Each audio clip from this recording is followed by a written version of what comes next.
and ethics legislation. The official title is the For the People Act of 2019.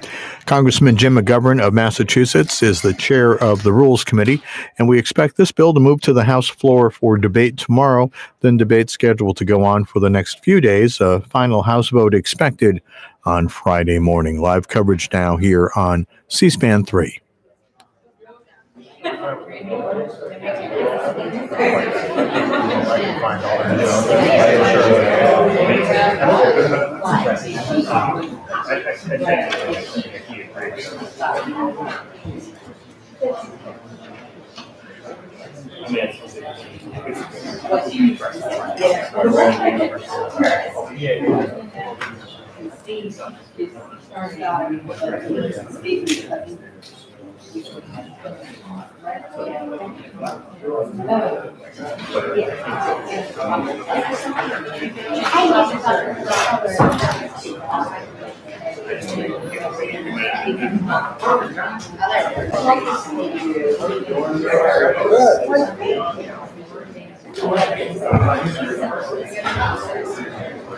That was dramatic entry. You came from one side. I know.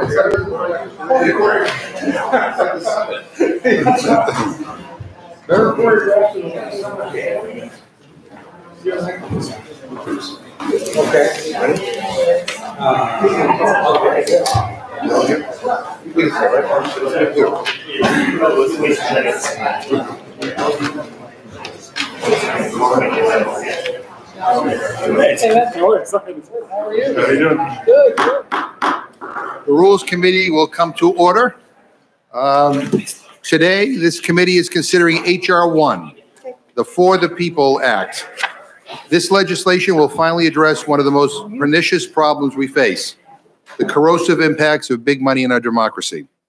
When I was traveling across my district ahead of the last election, something stood out. No matter what audience I was speaking to, whether it was a Democratic audience or Republican audience, everybody shook their heads in agreement on 2 points. The first is that Congress was dysfunctional. The second is that there is too much money in politics.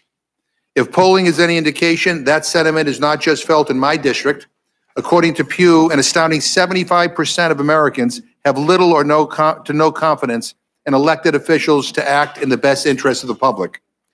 This Democratic majority was elected to clean up this place and clean up our politics. We are keeping our word and doing exactly that. Fixing our broken democracy is our top priority. That is why this legislation was given the bill number H.R.1. This legislation will stop the special interests from drowning out the voices of the public interest. It will strengthen and secure our elections, and that includes tearing down the roadblocks put in place purely to prevent some eligible Americans from casting their legal ballot. And it will strengthen ethics laws across all 3 branches of government. You know, Donald Trump talked about draining the swamp, but unfortunately he created a cesspool. When we talk about cleaning up our politics, we're actually going to do it.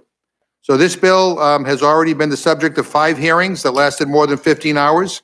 We put out a call for amendments, so I expect there will be a lot more conversation here today.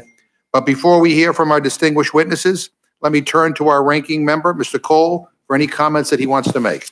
Thank you very much, Mr. Chairman. Before I begin my remarks about the bill before us, I want to address press reports about a troubling letter that's been sent or will be sent by some of our freshman Democratic colleagues requesting removal or revision to the minority right known as the motion to recommit. The motion to recommit has existed since the first Congress. It's been a guaranteed right of the minority since 1909. Its use has already been restricted once by a Democratic speaker when House rules were changed to prevent Republicans from actually sending bills back to committee.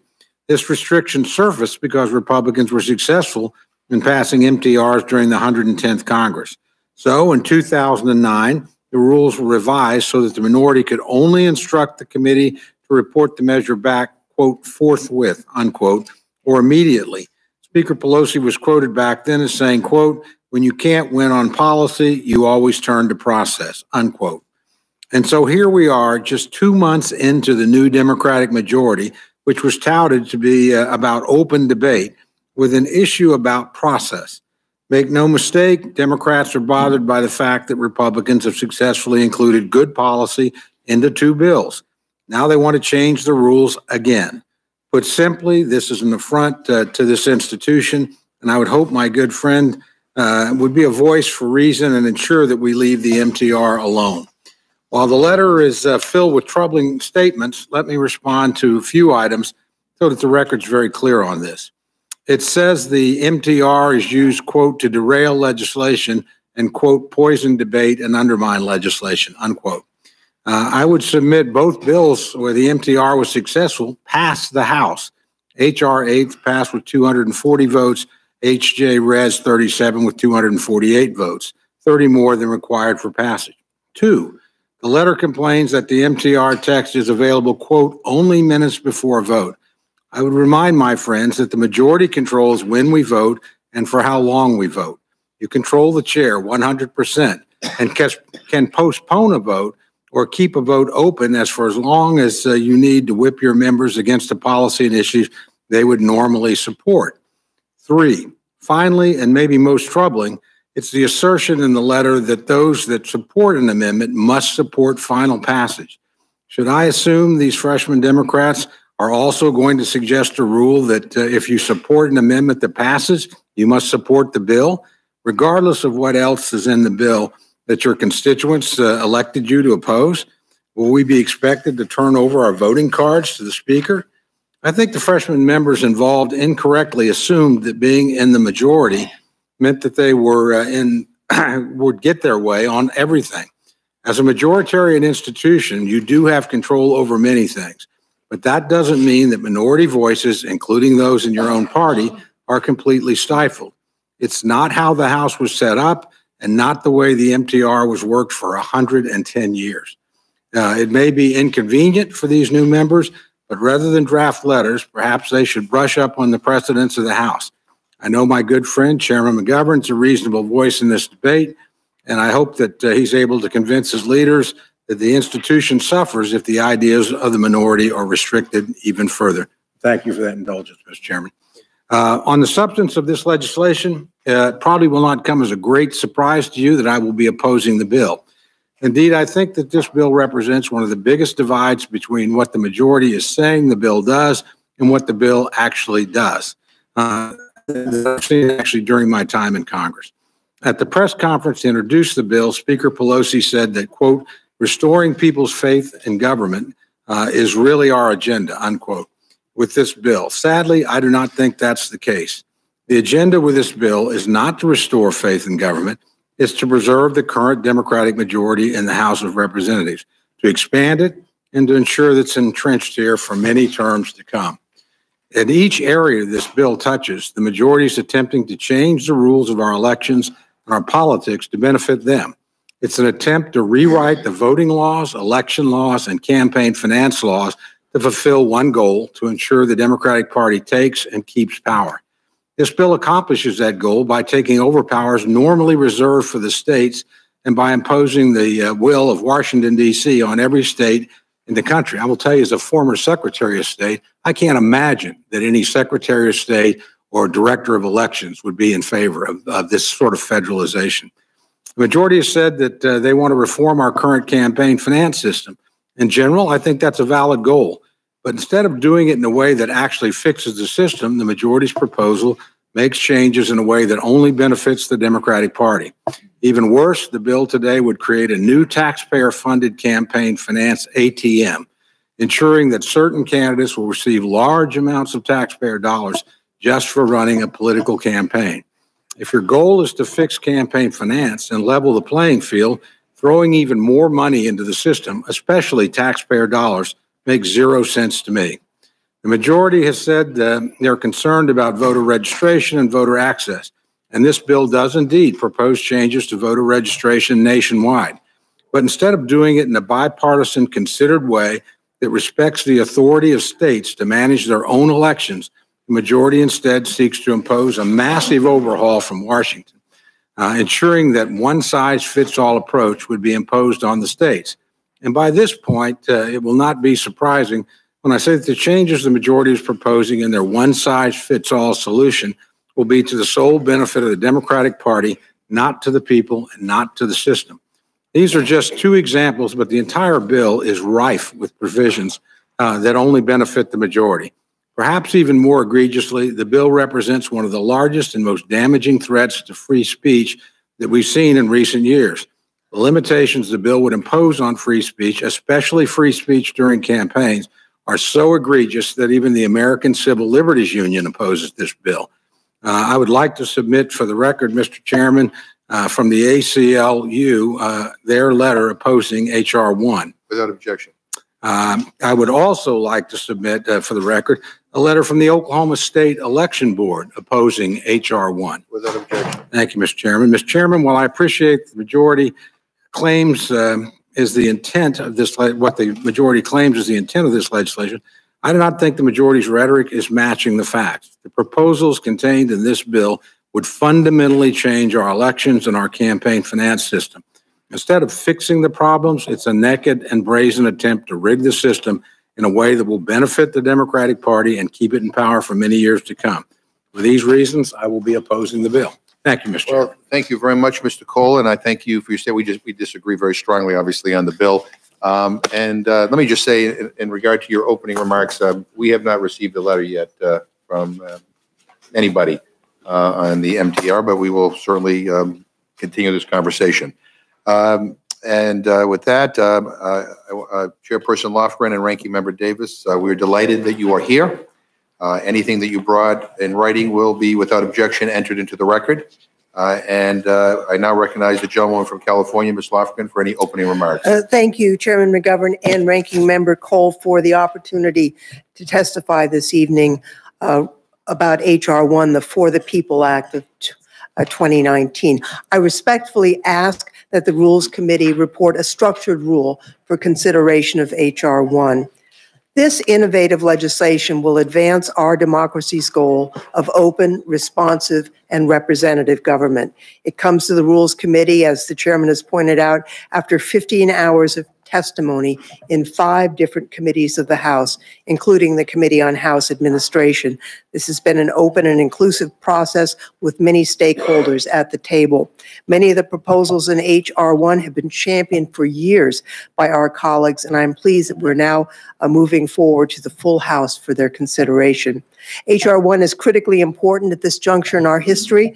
Trust in our government and many institutions has fallen, and without trust, our representative system suffers. About half of the voting eligible population did not vote in the 2018 midterms. We are in many ways the gold standard of participatory democracy, but a turnout rate where nearly half of eligible voters do not vote belies our aspirations. Too many Americans view themselves as shut out from our representative system. Others cannot participate because of arbitrary election administration procedures that fail to account for how Americans live and work in the 21st century. Some of these barriers to participation make it harder for certain populations, including communities of color and other underrepresented groups, to vote. This is especially the case after the Supreme Court gutted core provisions of the Voting Rights Act in Shelby County versus Holder.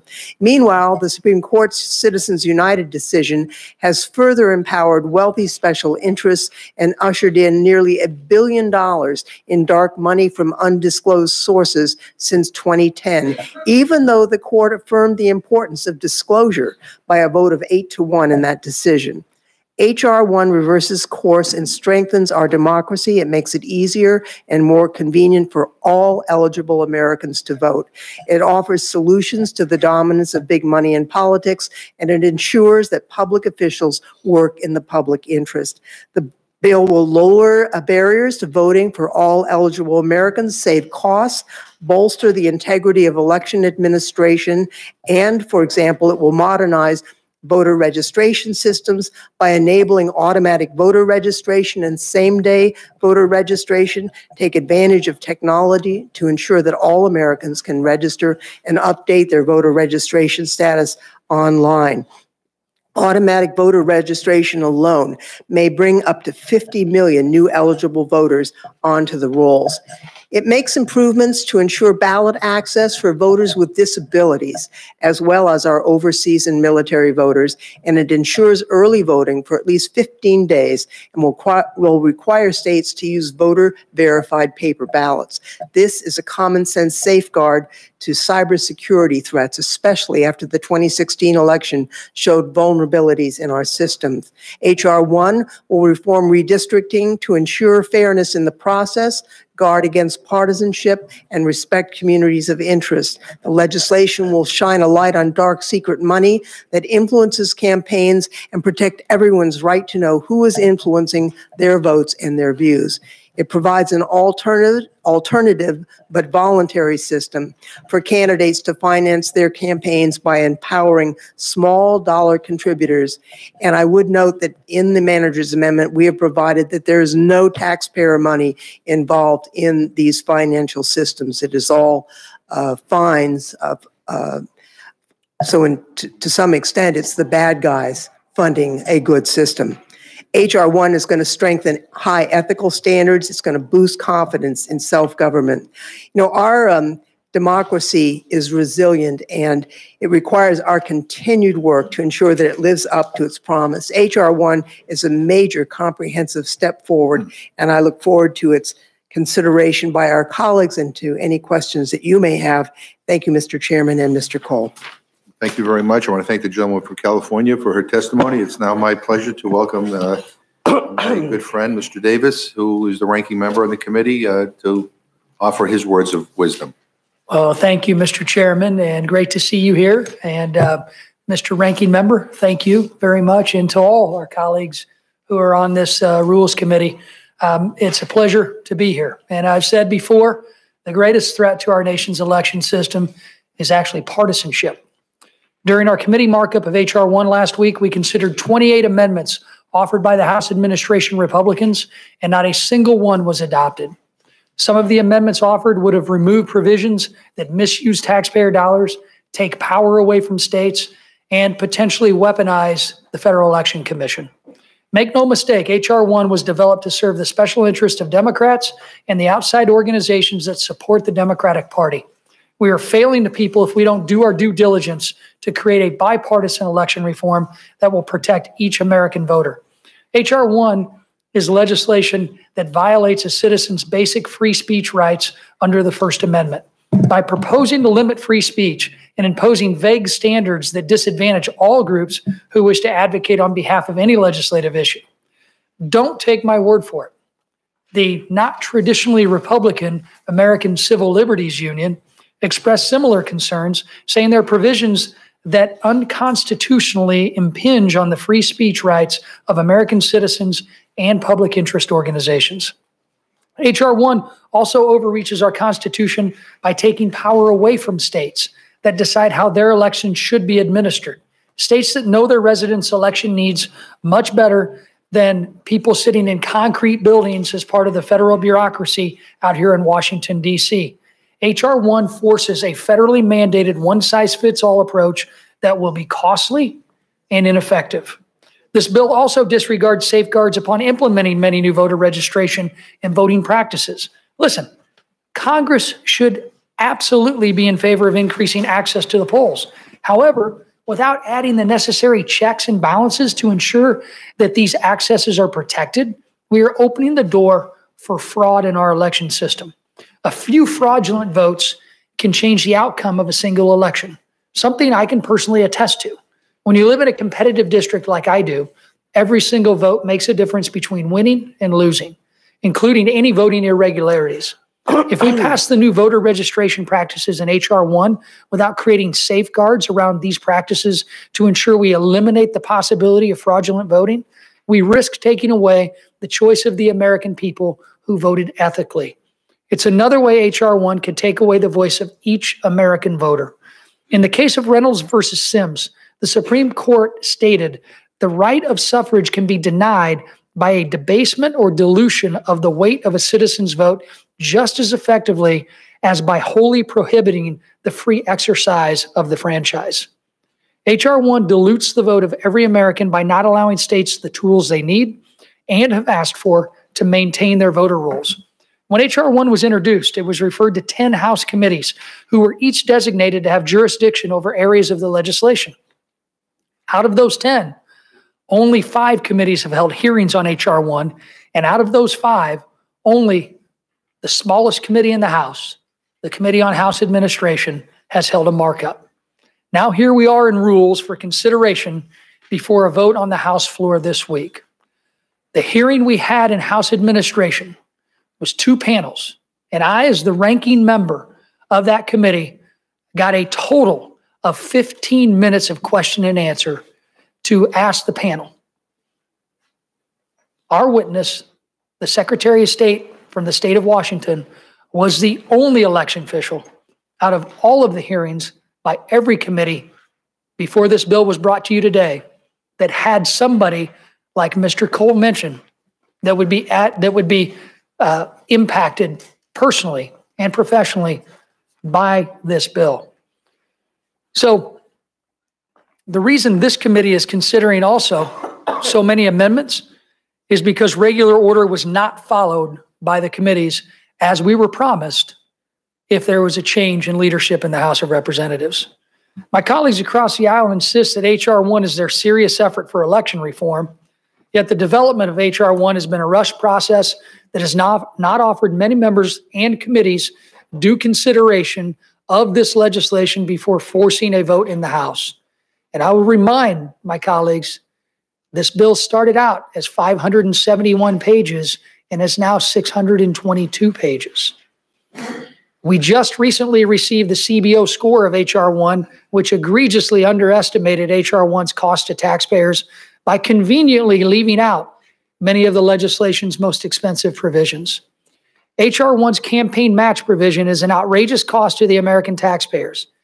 Make no bones about it. The 6-to-1 match program will involve taking money away from the taxpayers. H.R. 1 is creating public subsidies through the 6-to-1 government match on small dollar campaign contributions of up to $200.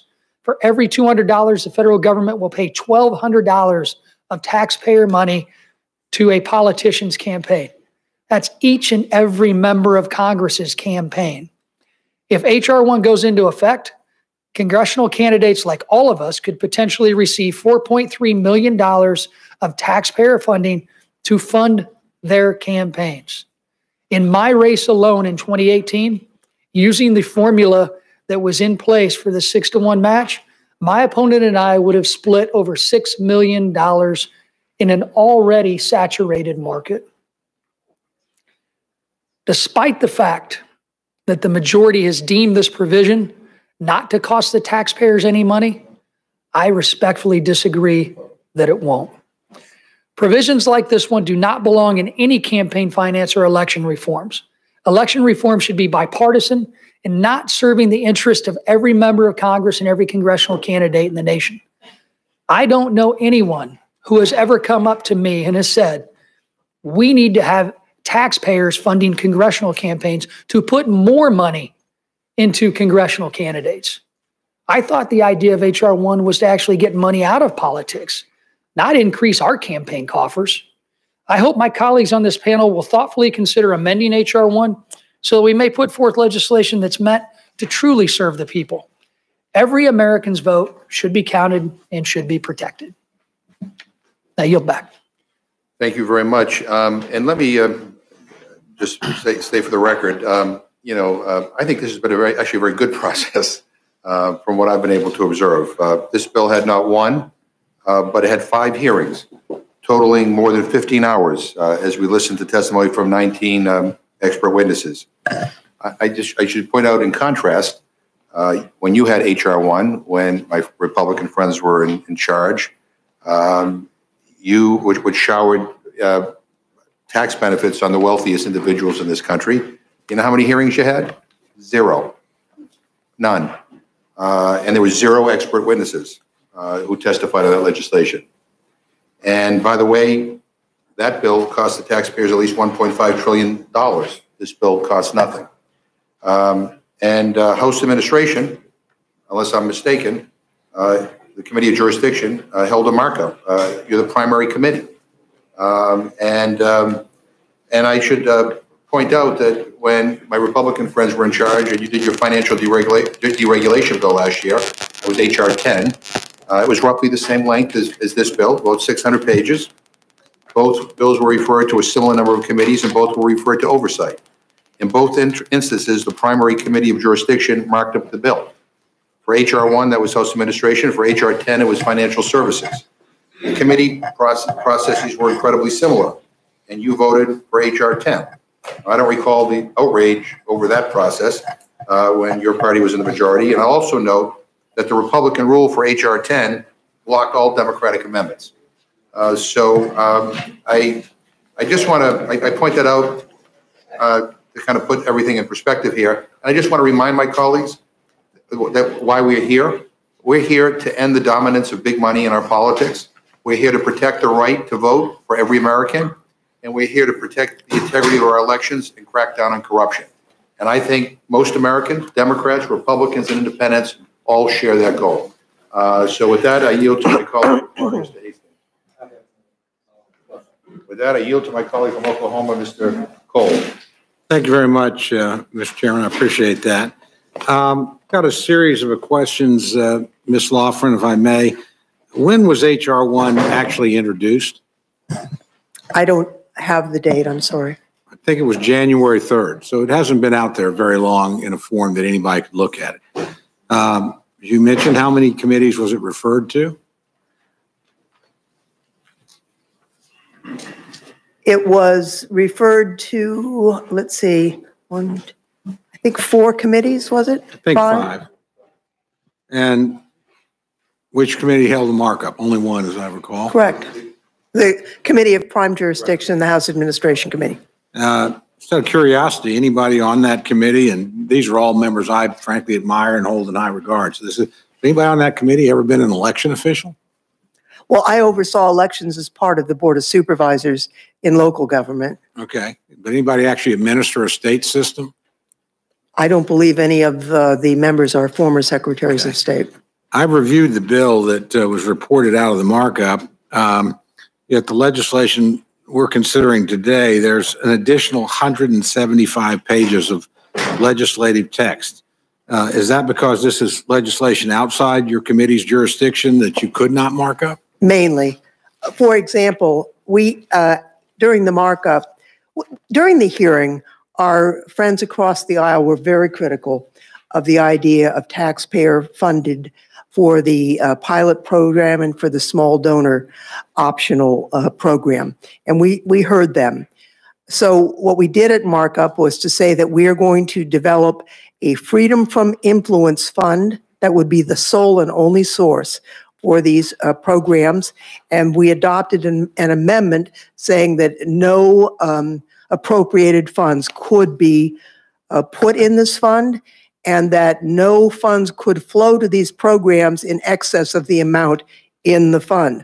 But obviously, we didn't have jurisdiction to put the fund there. And so in the manager's amendment, there is the source of the funds that we were unable to do because of jurisdictional reasons at the markup. And it is a, let me help me here, a 2.75% on federal fines, penalties, and settlements for certain tax crimes and corporate malfeasance. The fines, penalties, and settlements paid by natural persons will not be subject to the assessment except for those paid by certain executive level officers or equivalent officers of organizational defendants. It excludes entirely from the assessment individual taxpayers not in the top marginal tax bracket and individual criminals who are not associated with an organizational defendant. So we believe that this is sound policy. The bad guys are going to pay for the good system, but we couldn't have done that at the markup, although we did make clear it would not be taxpayer appropriated funds. And we did create the fund itself without the dollars at the markup. Mr. Chair, the manager's amendment that the chairperson is talking about is not yet adopted. It is not part of this bill that we marked up in committee. I'm certainly thankful that the chairperson actually respected many of the arguments that the three members of the House Administration Minority made during the 5-hour markup process about taxpayer dollars going into congressional campaigns. But it doesn't negate the fact that this manager's amendment, with the changes that were made less than a week ago, that were just given to us less than an hour ago, are part of a process that was open. I wish Mr. McGovern was here because I'd remind him of some of the discussions we had as we served together on the House Agriculture Committee. Not one time were any of the three members of the House Administration Committee even consulted on any portion of this bill. Yet, even with a change as drastic as this new Freedom from Influence Fund that still has not been set up with priorities or procedures or what have you. But it doesn't negate the fact that just by throwing an idea out there to increase the fines for corporate malfeasance, that somehow it makes it okay to give money that would have gone to the National Treasury for normal corporate fines, normal corporate malfeasance fines that could have been spent on infrastructure, could have been spent on pediatric cancer research. It doesn't negate the fact that this new system that has yet to be put into this bill, yet to pass, yet to be ruled in order, is ever going to do anything except protect giving congressional candidates like all of us and incumbent members of Congress like all of us more money that could have gone to the taxpayers for other priorities. But instead, the Democratic majority wants these dollars to go to our campaigns. I'm not asking for $6 million more dollars to come into my district. And that's exactly what this bill does. This is why we as a minority offered an amendment to strip this 6-to-1 provision. If there's any hesitance out of any of you on this committee that this is a provision that could enrich the campaign coffers of every one of us, then take an amendment, strip it out, get rid of it, make the bill better. This provision is not something that we need. Let me ask a couple questions on that, and I would address this to both of you. Does this fine mechanism apply to every fine leveled by the federal government, or No. is it just focused on political activity? No, it's tax cheats, but it's a de minimis assessment for tax crimes and corporate malfeasance, but for individuals in the highest tax bracket. Now, as I understand the CBO score, that it really told us they didn't have enough time to score this bill, all these provisions. I mean, I have to tell you, I count me as enormously skeptical that something totally unrelated to political activity will magically give us exactly the right amount of money that you need. Well, on that point, we've made clear, and this was in the markup in House Admin, that the amount to be allocated towards the small donor match program is limited to whatever amount of money actually is gained. So, and there's a provision that if it is not enough to meet the criteria, you drop down the dollar amount that will be in the program. It is limited to the amount that is actually. Every candidate who files for Congress eligible for this match? This isn't just Republicans and Democrats, right? No. So, yes or no? There's eligibility requirements. Which are? Let me refer you to the section of the bill. It is, well, I don't have the bill number here. Section 5144 is what we are adding in terms of the appropriated funds. But the system actually would increase candidate diversity. Candidates would have to raise at least $50,000 from 1,000 small donors, $200 or less. And there would be a cap on the amount that could be received. 50% of the average amount of the top 20 most expensive winning campaigns. This has not gone through committee? So nobody. No, this did go through committee. Really? I thought it was being added in the manager's amendment. No, the only thing that got added in the manager's amendment was the source of the funds, because we didn't have jurisdiction to do a 2.75% additional fine. Pretty big change for a manager's amendment. Do you have any comment? Yeah, thank you, Mr. Cole. I get frustrated by the constant changes to the process on such a major piece of legislation that is being rushed through. I mean, granted, the House Administration Committee did have jurisdiction. We did a 5-hour markup.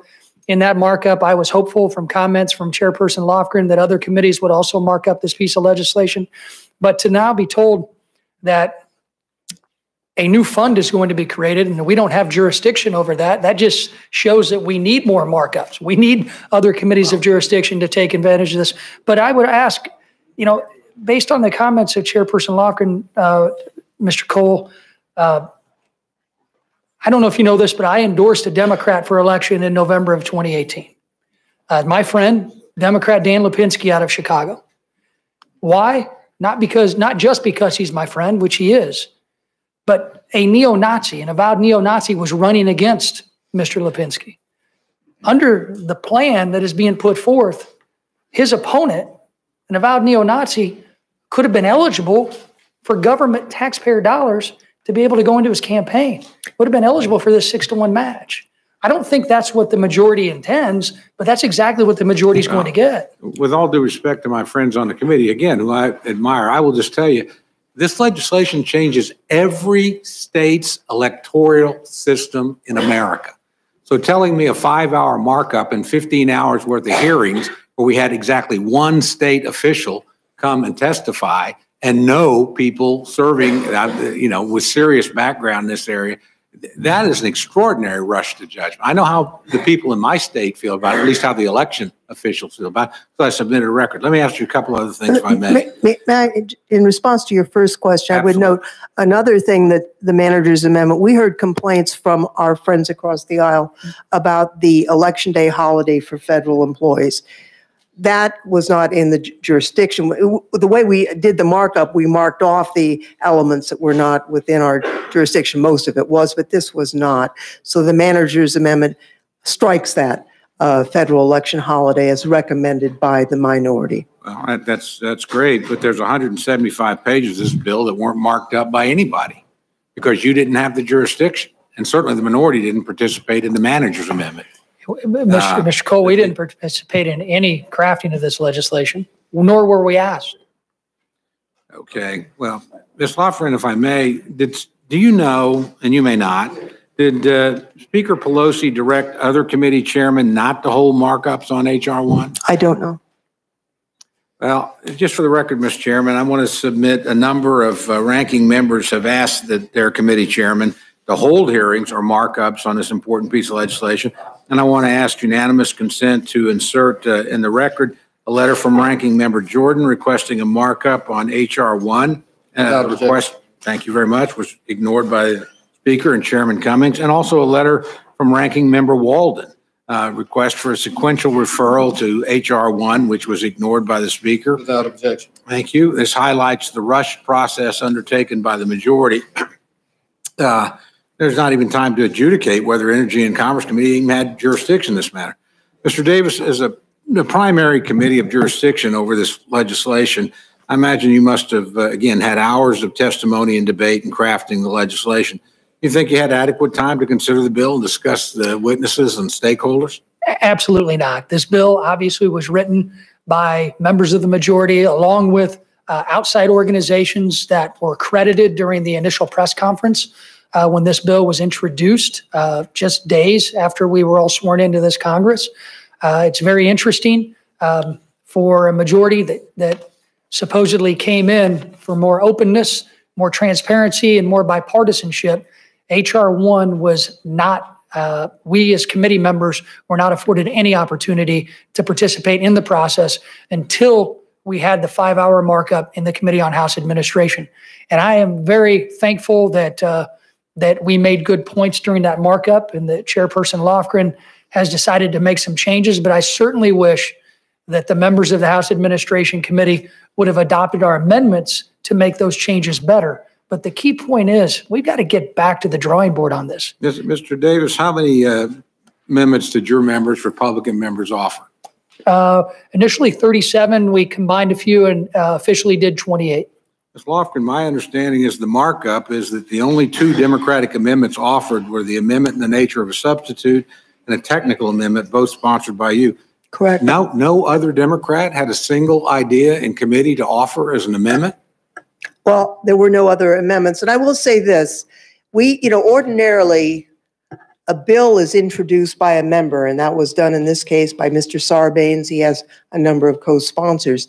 As we know from the pamphlet, How Our Laws Are Made, the markup isn't when the bill is being written and introduced. That process is later. We did have that markup in the House Administration Committee. It went on for a long time. Nobody was cut off.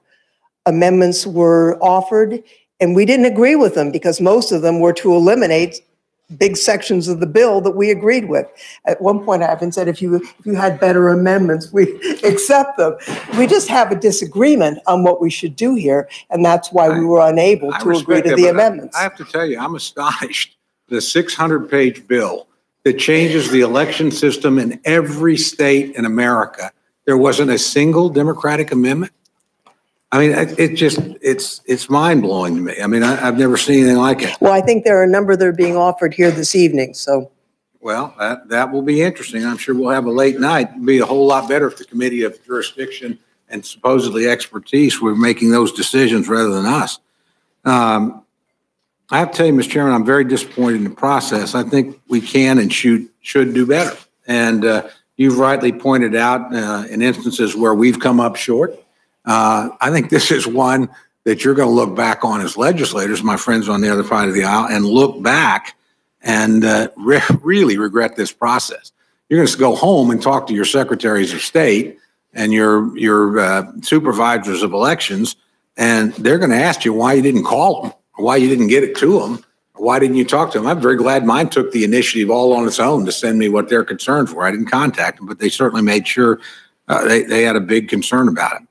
I want to go quickly to this match part, this newly created government matching program for small dollar expenditures. Section creates a 6-to-1 government match to any small donor contribution of $200 or less in a congressional or presidential campaign with a cap on it, meaning that every $200 the federal government will match $1,200. What if a major donor just writes $200 checks to every single candidate? Mr. Bloomberg might do something like that. Nothing wrong with it. It'd be legal under this legislation. You may end up stretching the dollars of large donors that have the ability to do that. Was there any discussion about that? Any thought about that? Mr. Davis? Yes, Mr. Cole, Mr. Ranking Member, there were. We introduced an amendment that would require, since this $200 limit is the limit for unitemized contributions in all of our FEC reports. But since that $200 would then be matched by another $1,200, that would then put the total combined match over the limit. Would we even know the major donor that did that, since he was writing a $200 check that wouldn't be reportable? You are 100% correct. We would not. And an amendment that the majority voted down on a party line vote would have actually made disclosure of that donor evident. And keep in mind, let's go back to the person who ran against Dan Lipinski. He could have raised $50,000 from donors throughout this nation who agreed with his sickening policies and sickening ideas, and we would have not known any of them, who they were, and it could have then been matched by 6 times the amount of taxpayer dollars. The $200 donor is disclosed under this program. The amendment would have required disclosure for $200 and below donations for people who did not participate in this program, which is not currently the law, and we thought unnecessary under Federal Election Commission. This is an important point. I want to make sure I understand your point. So let's say I'm a super rich guy, and I decide I want to write a $100 check to every Republican Or candidate. $199. $199. Would that be disclosed? Yes. How? As part of this process. How? I mean, who's going to, where's the record exist? The campaign has the record. The FEC doesn't have the record. It's through the Federal Elections Commission. That they don't have those records. They can't look at it. Well, this is setting up the program so they will have these records, and that so they'll the 200 and below will be disclosed. Every person that donates that who participates in this program. Their name will become public. Correct. Good, because I will guarantee you, whether it's public or not, having once chaired my party's campaign committee, I can assure you they're going to go to their major donors and lay this out as something you ought to do in a program that they start to market. And they'll do the same thing, on both sides of the aisle. I mean, you could drive a truck through this thing in terms of getting rich people involved in giving relatively small amounts of money that the government then magnifies by a factor of 6. I mean, that's what's going to happen. I guarantee you that will happen. And the Democratic National Committee will do it. The Republican National Committee will do it. And I'll tell you what, some pretty nutty fringe groups are going to figure this out that have 1 or 2 wealthy people that support them, and they're going to start doing it. I just think this requires a lot of thought. What's the limit that an individual campaign could receive? Because I know there is a limit there. The limit is 50% of the average amount of the top 20 most expensive winning campaigns from the prior election. So in 2018, that would have been roughly a $4.5 million per candidate limit. And so going back to your example, I don't know if that would happen or not, but if you had, you need to have $50,000 of 200 and below, you're only going to get to the max anyhow. Yeah. And so whether you and the point is, since we're trying to wean people off from reliance on big bucks people, the person who writes a $200 check who's a billionaire has no more influence than the person who writes a $200 check who's a thousandaire. I mean, the point is that you will not be able to have undue influence because you have provided big bucks to a candidate. Count me as a skeptic. I promise you that not only will the parties organize these mechanisms, we have a lot of individual candidates that raise money in a variety of ways. You're going to actually incentivize people to lose money while they raise a private dollar because they'll make it back 6-fold over in this deal. And you'll have, and I know you're trying to target this to candidates and presidential campaigns. I promise you the committees will set up deal and they will get their individual members to donate that, to get money that way, and then turn around and donate it to the DCCC and the NRCC and every other campaign. I mean, it is amazing. Mr. Cole, please. Mr. Ranking Member, I appreciate the opportunity. I want to clarify, Chairperson Lofgren is right. A donation of $200 or more would be itemized. But again, a donor donating $199 to every member of the Republican conference or the Democratic conference would then get a 6-to-1 match for each and every one of those candidates without knowing who that person is. Would fall under the unitemized contributions.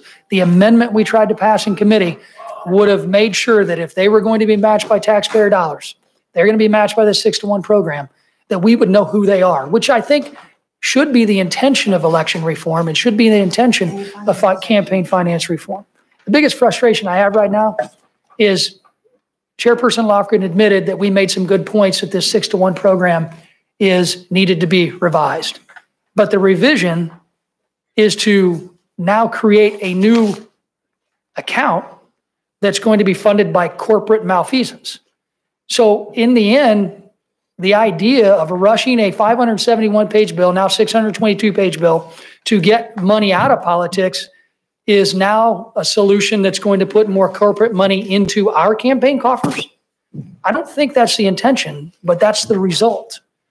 Corporate fines, corporate dollars will go to each and every one of our campaigns if we allow this 6-to-1 match program to come through as intended. And it could take away from where those dollars should go within the federal government to do things like build bridges and fund cancer research. Mr. Cole, I want to just clarify something. Absolutely, please. If you take a look at Section 522, which is within Section 5111, page 433, line 20, it provides for enhanced disclosure of information on donors, and it includes the mandatory identification of individuals making qualified small donor dollar contributions. So anybody who's in this program making a small dollar is disclosed. I think my friend here misspoke. If you're not in the program, then the regular disclosure rules apply. And the regular disclosure rules, if you're not in the matching program, are that you don't have to disclose if you're under $200. Well, there's clearly some uncertainty about that. I don't think there is. Well, I'm sorry, I have a different opinion, as I do in many pieces of this legislation. But beyond that, whether it's disclosed or not, you really want one person to be able to write 1,000 checks and it gets matched 6 to 1, which is possible under this situation, whether you knew about it or not. And that will happen. That will occur.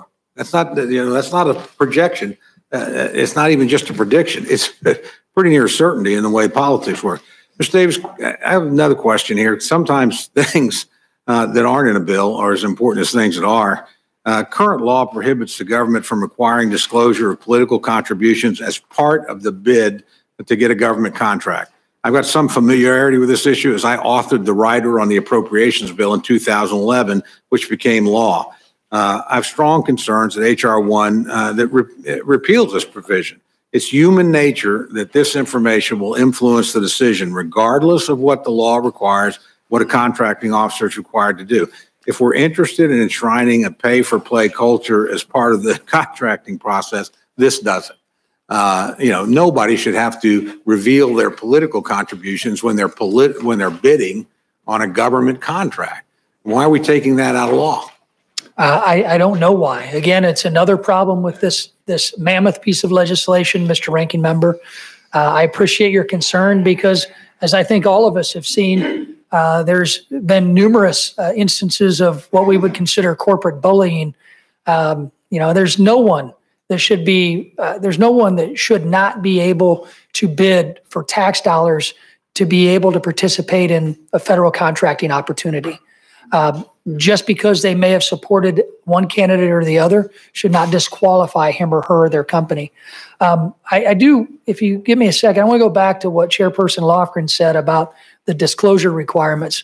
From what I recall in the markup process, this new disclosure requirement for anybody participating in the program was not part of the underlying bill.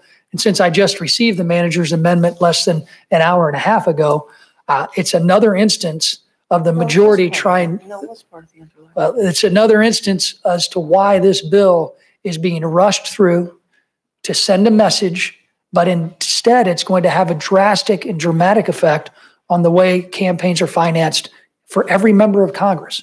Again, a vote for this bill is a vote to actually enrich the campaign coffers of every single member who's voting yes. That's the bottom line. Madam Chair, did you? It was part of the underlying bill and discussed it, Mark. I don't know what else to say. On the issue that you've raised, I think people can obviously do disagree, but I think many of us believe that voters have a right to know if government contractors are giving to dark money groups. And that was the rule. It was, you disagreed, you had the opportunity to eliminate that. And those of us who thought that was incorrect are now going back to correct your mistake. Well, I don't think you're going to do that because I don't think this is going to go much past this chamber. Be. We'll see. And with that, Mr. Chairman, if I may, I'd like to submit for the record the statement of the administration policy, which says very clearly if this law or if this legislation would become law, the President's advisor would recommend that he veto the bill. Without objection. Thank you very much, Mr. Chairman. Mr. Chairman, you've been very generous with time. I appreciate that very much. And I know we're going to have a long night here anyway, so I'll withdraw for the moment and look forward to continuing discussion with our witnesses. All right. Thank you, Ms. Torres. Thank you, Mr. Chairman. I think it's pretty clear here that if you support gerrymandering, if you support the current status quo of members of Congress drawing state legislatures drawing congressional districts to favor one party over the other, where courts have said bad, bad, bad, then you support this bill. If you support dark money in politics, meaning that corporations are a person, then you are against this bill.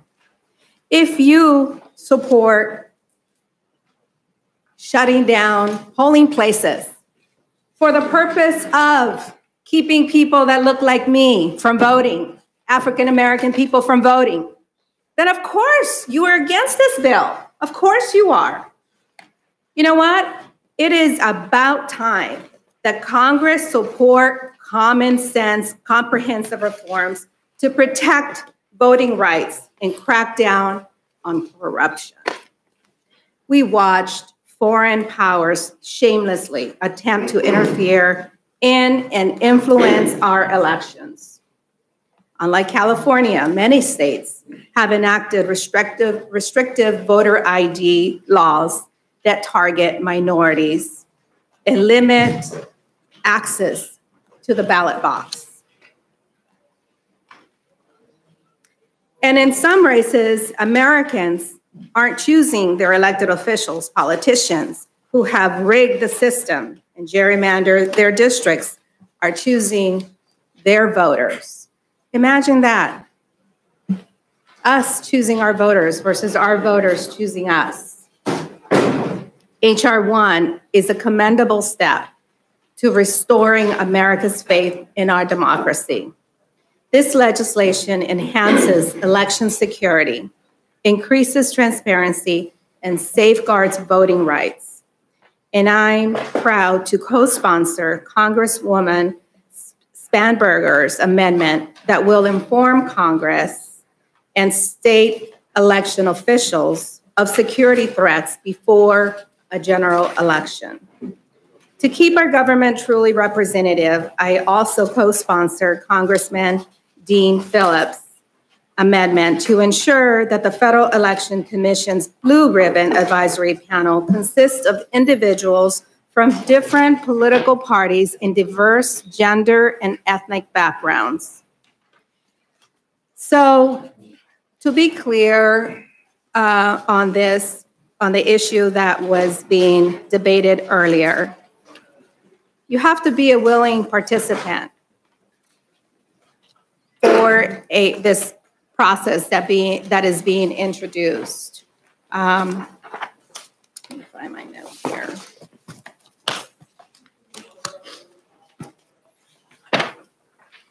To participate in the program, correct, Ms. Loughlin? You have to be a willing participant. But it's voluntary. Okay. Can you walk me through that process? If I am a candidate, I file with the FCC.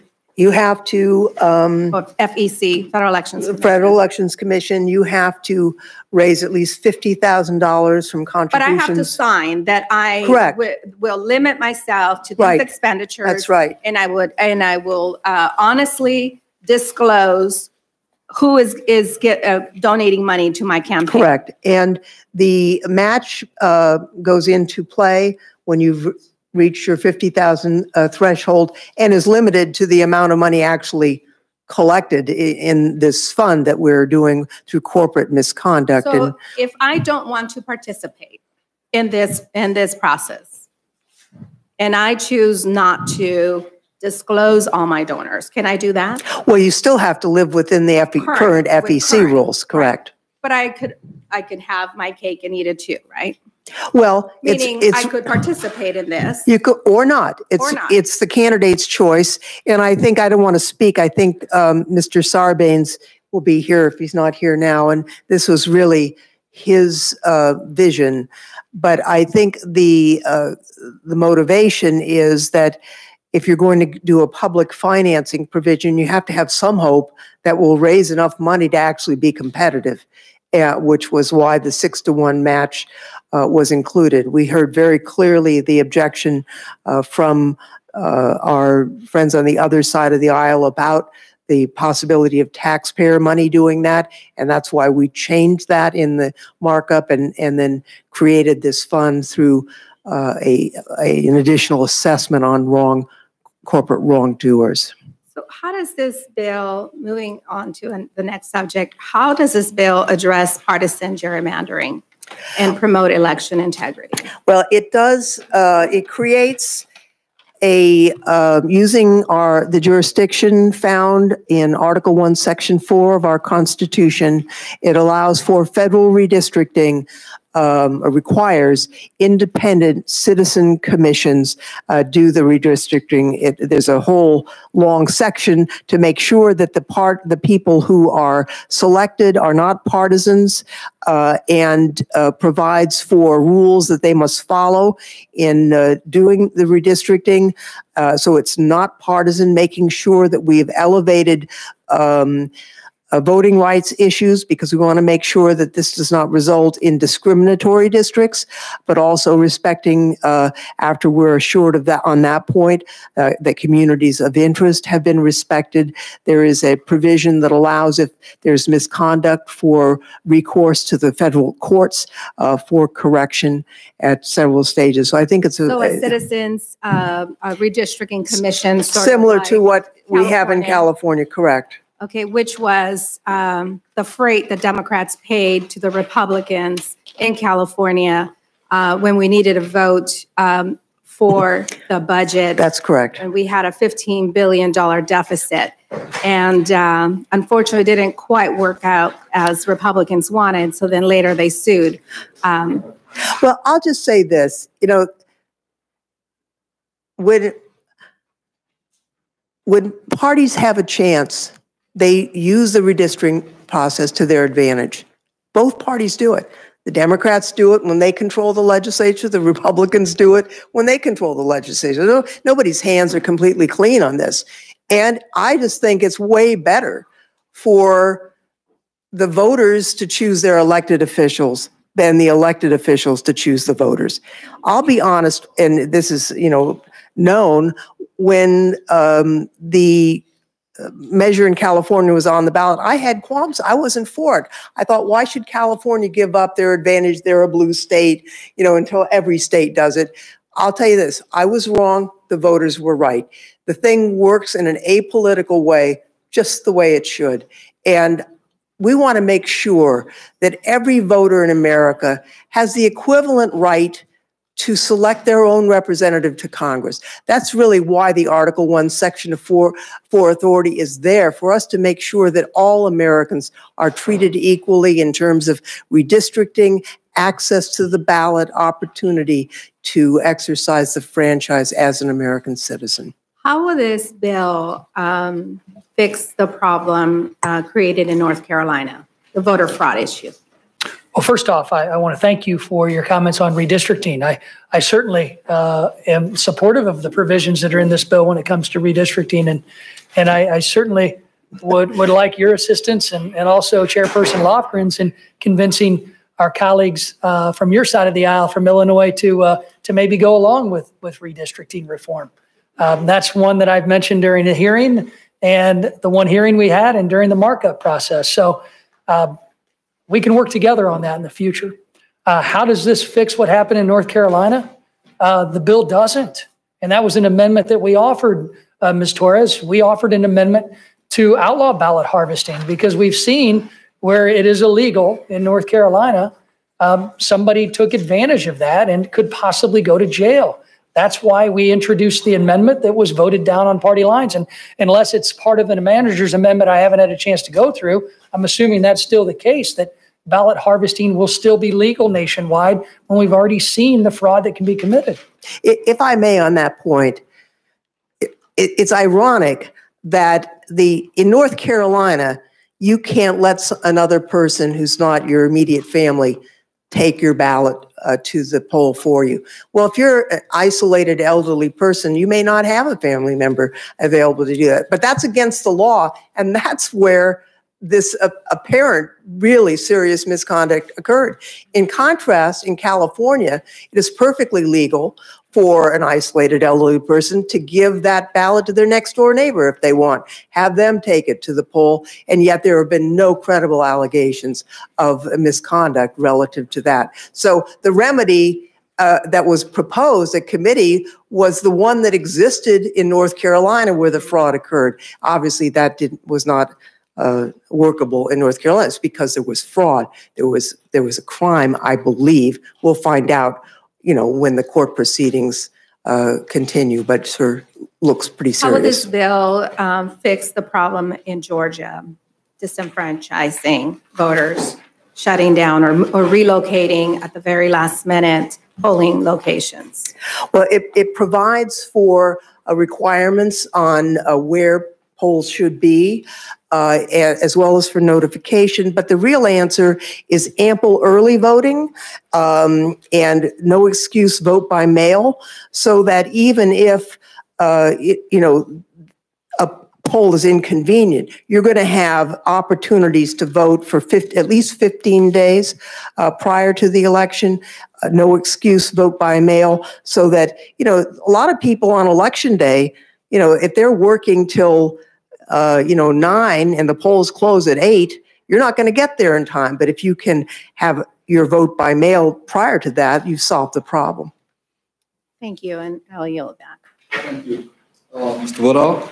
Thank you, Mr. Chairman. It does me good to see you sitting in the chairman's chair. Feels good. I was thinking about a coup here. When you want to put the Hastings portrait up on the wall, you have my support to make that happen. That I had anticipated enjoying this hearing when it came around. Didn't know it was going to come quite this quickly. Yeah, the two of you are, in my estimation, are two of the most thoughtful members on the floor of the House. And if anybody could come together and find common ground on what are very sticky, political, easy to inflate the level of partisanship around, you would be the two I'd pick to try to sort that out. And I can't tell you how much I feel like we've missed yet another opportunity to see the two of you sitting there opposed to one another here, as opposed to congratulating one another on how well you work together through what I know would have been a very difficult process.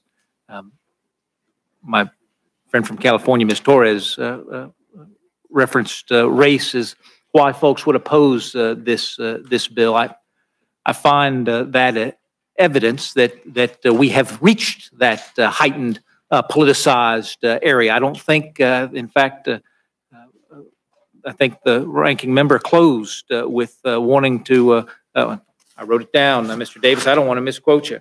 Every American vote should be counted and protected. I don't think that's remotely divisive. I think that's something that you and the chairwoman share. I think we all share that. I represent a majority minority district. I think I had the closest election in the Congress.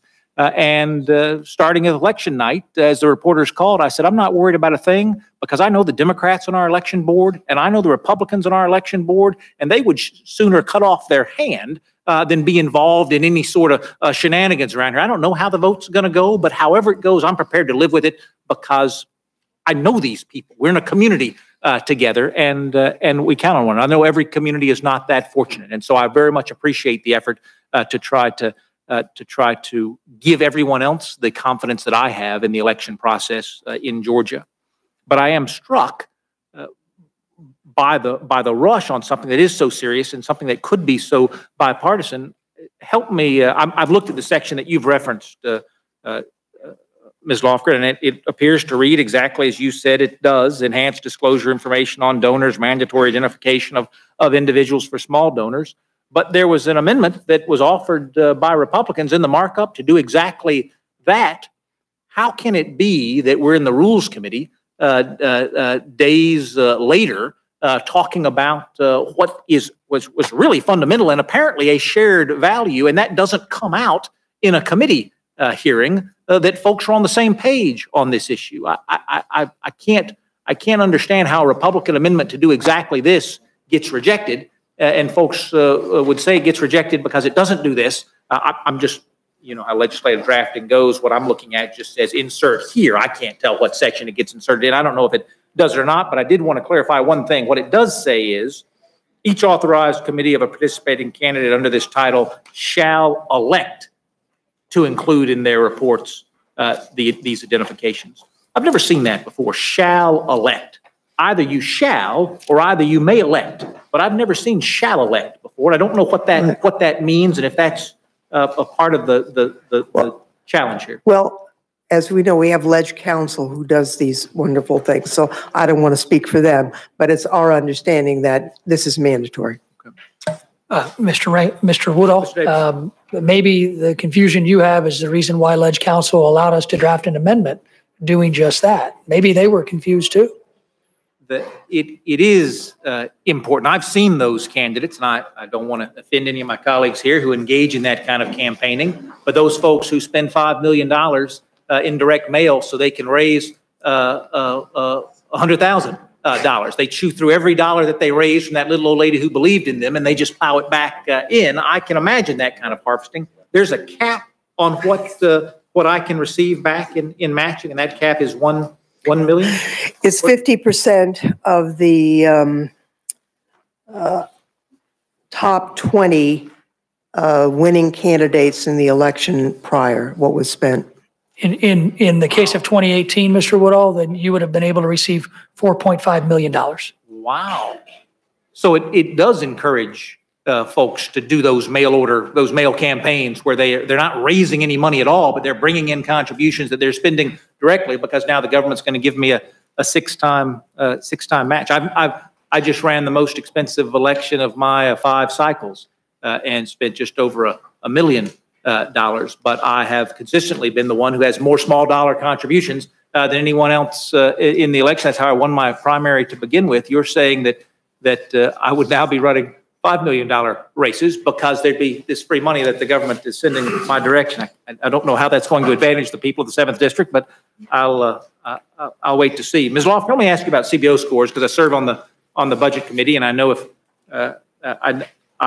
I know you all were just one of many committees that got the reference. The CBO score that I'm looking at appears to only score the part of the bill that's within House administration jurisdiction. Is that right? Let me see. Do we have the CBO letter? And Mr. Chairman, I'd like to ask the CBO score be submitted for the record. I don't have that. Oh, here we are. Without objection. Thank you, Mr. Chairman.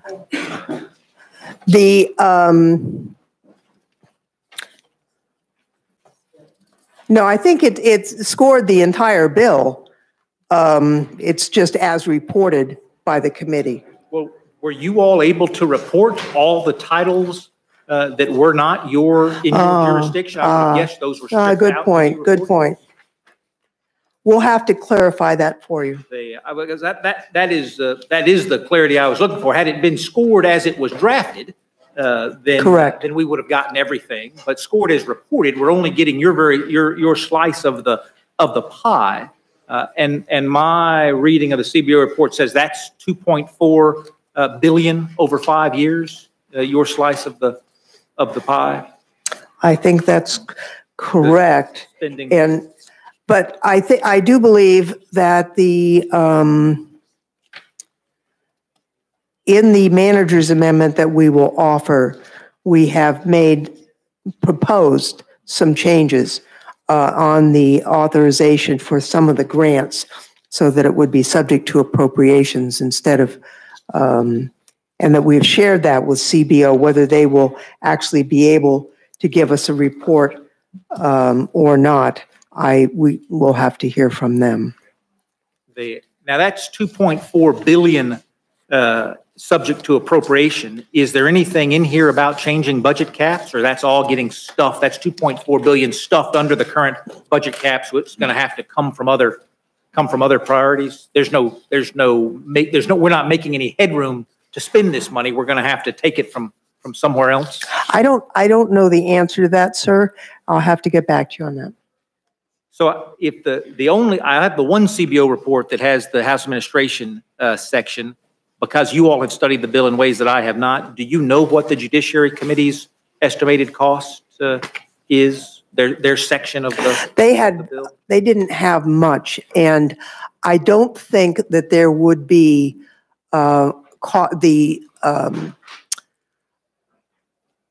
redistricting provision was within the Judiciary Committee, but the position of the CBO is that mandates required to promote a constitutional right are not scored. And so I don't think there would be a score to that provision. And what about the OGR's section, the Government Reform Committee? Is there any idea about what their section might cost? I do not have the answer to that, but the big pay for was the federal holiday for federal workers. And as I mentioned earlier, we took the advice of our colleagues in the minority on the committee, and we're proposing to delete that. I have not gotten through the entire CBO score, but I get the sense that had they had more time, they would have done a different score. Was there any suggestion that CBO did not have the time to? I did not hear that, but I will say the discussion has been at a staff level. I didn't go over to CBO.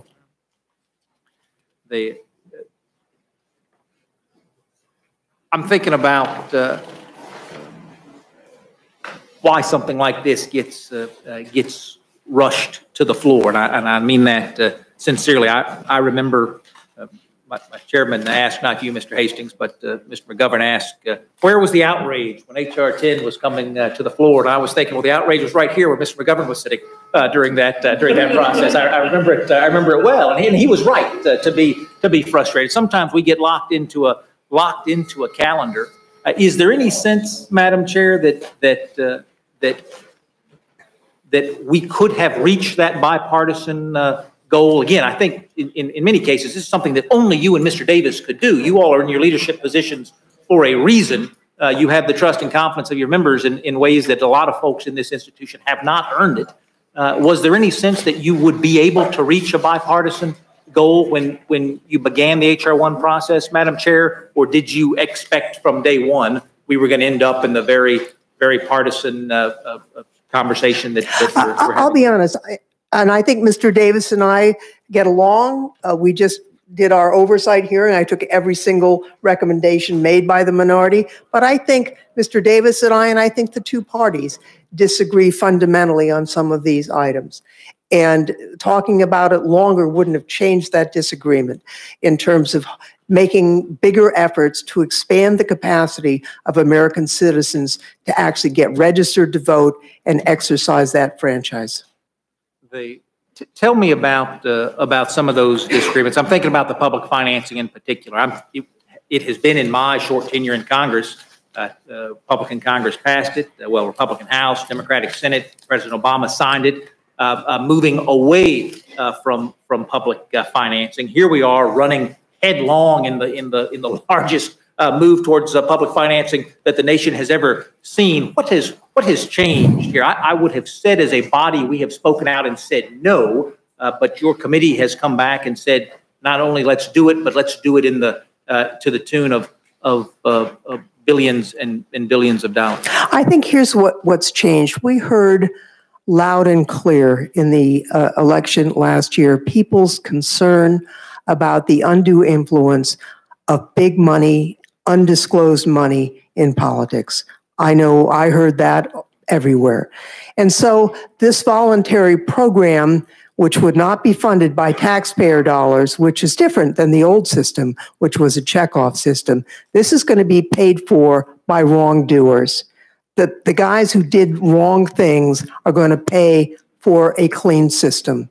And to allow, and I understand Mr. Cole talking about, people with lots of money could do small contributions, but it's from the point of view of, do people with big money get undue influence? And we don't want that. We want the regular people of America, their voice is going to be heard just as loudly as some fat cat. And that's why this has been proposed, so that we could get away from that system of big money, secret money, and have disclosed money and small donors so that people, regular people, regain control of their electoral system.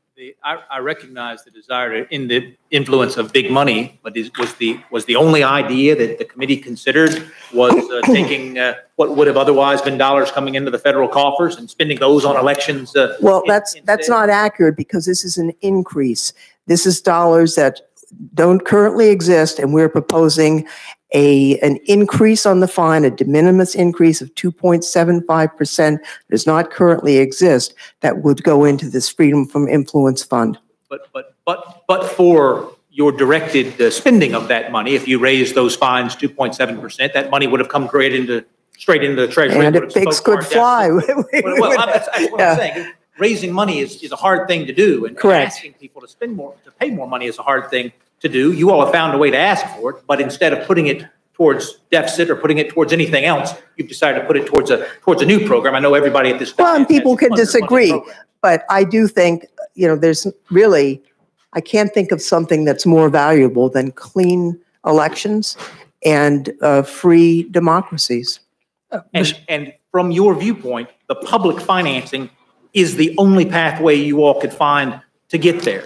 No, as you'll note from the bill, there are a number of other sections that relate to disclosure of contributions. I heard the ACLU's comment on disclosure, but they've always been against disclosure. They were against McCain-Feingold when that came out, and they were for Citizens United. But in Citizens United itself, the court said on an 8-to-1 vote that disclosure is the answer to unlimited donations.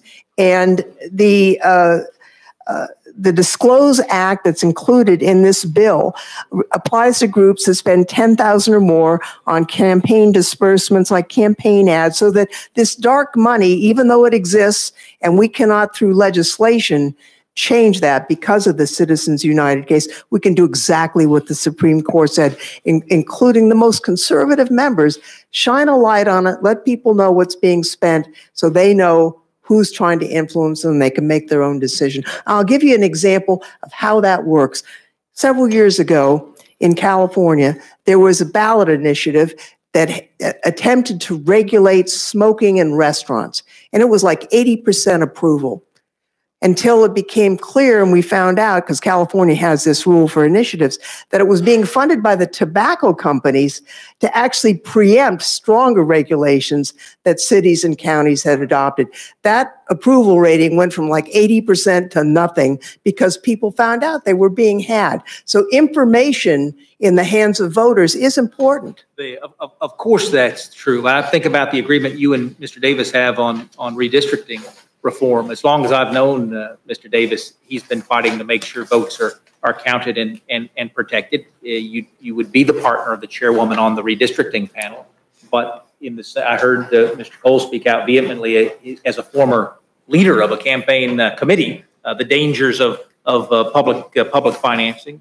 But you're pro-reform, but still vehemently anti-public financing. Absolutely. I don't know anyone who's clamoring besides the entire Democratic conference who have co-sponsored this bill, and the outside special interest groups that the sponsor of the bill bragged about helping them write the bill days after we were sworn in. I don't know anybody who's clamoring for taxpayer financing of our congressional campaigns. And let me remind you too, and remind the committee, Mr. Woodall, the new corporate fund that Chairperson Lofgren is talking about being used if everything works out correctly, if everything passes, it would be used to fund all of our congressional campaigns through this new system that the majority party is trying to set up, is not even part of the bill yet. The bill that we are debating still has public financing for congressional campaigns. The manager's amendment has to be accepted and passed. And again, the manager's amendment was one that I got as the ranking member of this committee less than 2 hours ago. I have to correct you. That is incorrect. In the markup, we created the Freedom from Influence Fund. We adopted a measure that no taxpayer appropriated funds would be provided for the Freedom from Influence Fund. And we also adopted a scenario that if there was no money in that program, the money provided to campaigns would be stepped down to the extent there was not enough funding to supply it. So that was all in our markup. So when the CBO is scoring the bill as the committee marked it up and says there's $2.4 billion in expenses that are subject to appropriation, we're not talking about this no. at all? No, it's primarily the grants, the voting system grants, the election assistance grants, EAC reauthorization. So the costs of this fund may well dwarf in the manager's amendment. Do we have an estimation of what 2.7 of these fines turns out to be? What kind of there is an estimate, but since the fund itself is capped at whatever flows into it from the 2.75%, if it doesn't fully fund these campaigns, and then the system will not be fully funded. Let me turn to voter integrity. And Mr. Woodall, may I make a quick comment? I believe the CBO report also says with the Freedom from Influence Fund, it could possibly cost upwards of $1 billion more in the CBO report. And that's just the estimate, since we're not aware of what these impending costs would be. And frankly, Chairperson Loughran just mentioned, well, I mean, it just seems like excuse after excuse when we bring up good points as to why this bill should have gone through a much more fervent process. The problem we have is, well, it's only going to go up to the cap. Well, then how's that going to change the influence of elections? If you philosophically think that a public financing option is the way to go, and then at the same time limiting what that public option can be, then why are we having the public option to begin with? Turning to voter integrity, I know that's on everybody's mind. You read in your opening statement from exactly that position that we do dilute everyone's vote. We fail to protect every voter if we don't. Getting them to polls is half of the job, but making sure that their vote is not diluted with illegal votes is also a part of the job.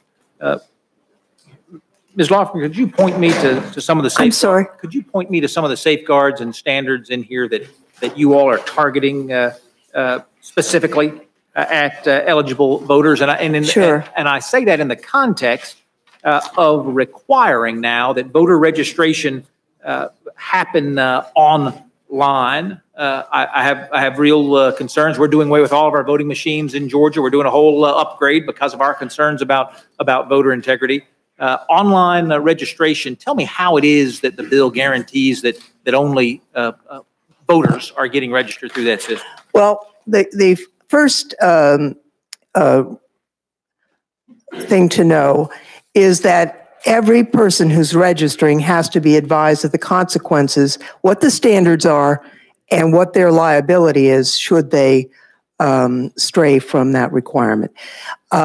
What we've found is that the online voting registration has worked very successfully in 9 states and the District of Columbia, and 6 additional states are in the process of implementing. This afternoon, I got a call from the governor of Oregon, who's their prior Secretary of State, who thanked me for this bill, who said that she said that they have implemented online voter registration, that it has worked seamlessly.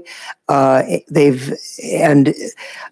that is one of the issues. Is that what the gentleman from Washington State was called to testify about? I know it's a she. I'm sorry, the gentlelady from Washington State. When she was called to testify, was she voting on the? Was she testifying? You know, it's interesting because we talked to her about vote by mail, which Washington State does completely vote by mail. She was effusive about vote by mail, but she wasn't for requiring it for federal elections in other states.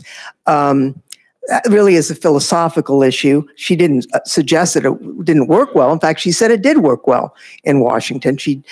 I think Article 1, Section 4 means what it says, which is that the Congress may at any time by regulation change these rules, and we think we should, because it's pretty obvious that there are millions of people who have been unable to vote because of the way the rules have been set up in some states. We had, I think it was the Brennan Center, do a report on how many actual verifiable cases of voter identity fraud had been found out. And I think the number was 34. I'll find out if that's the actual number, out of 1 billion votes cast.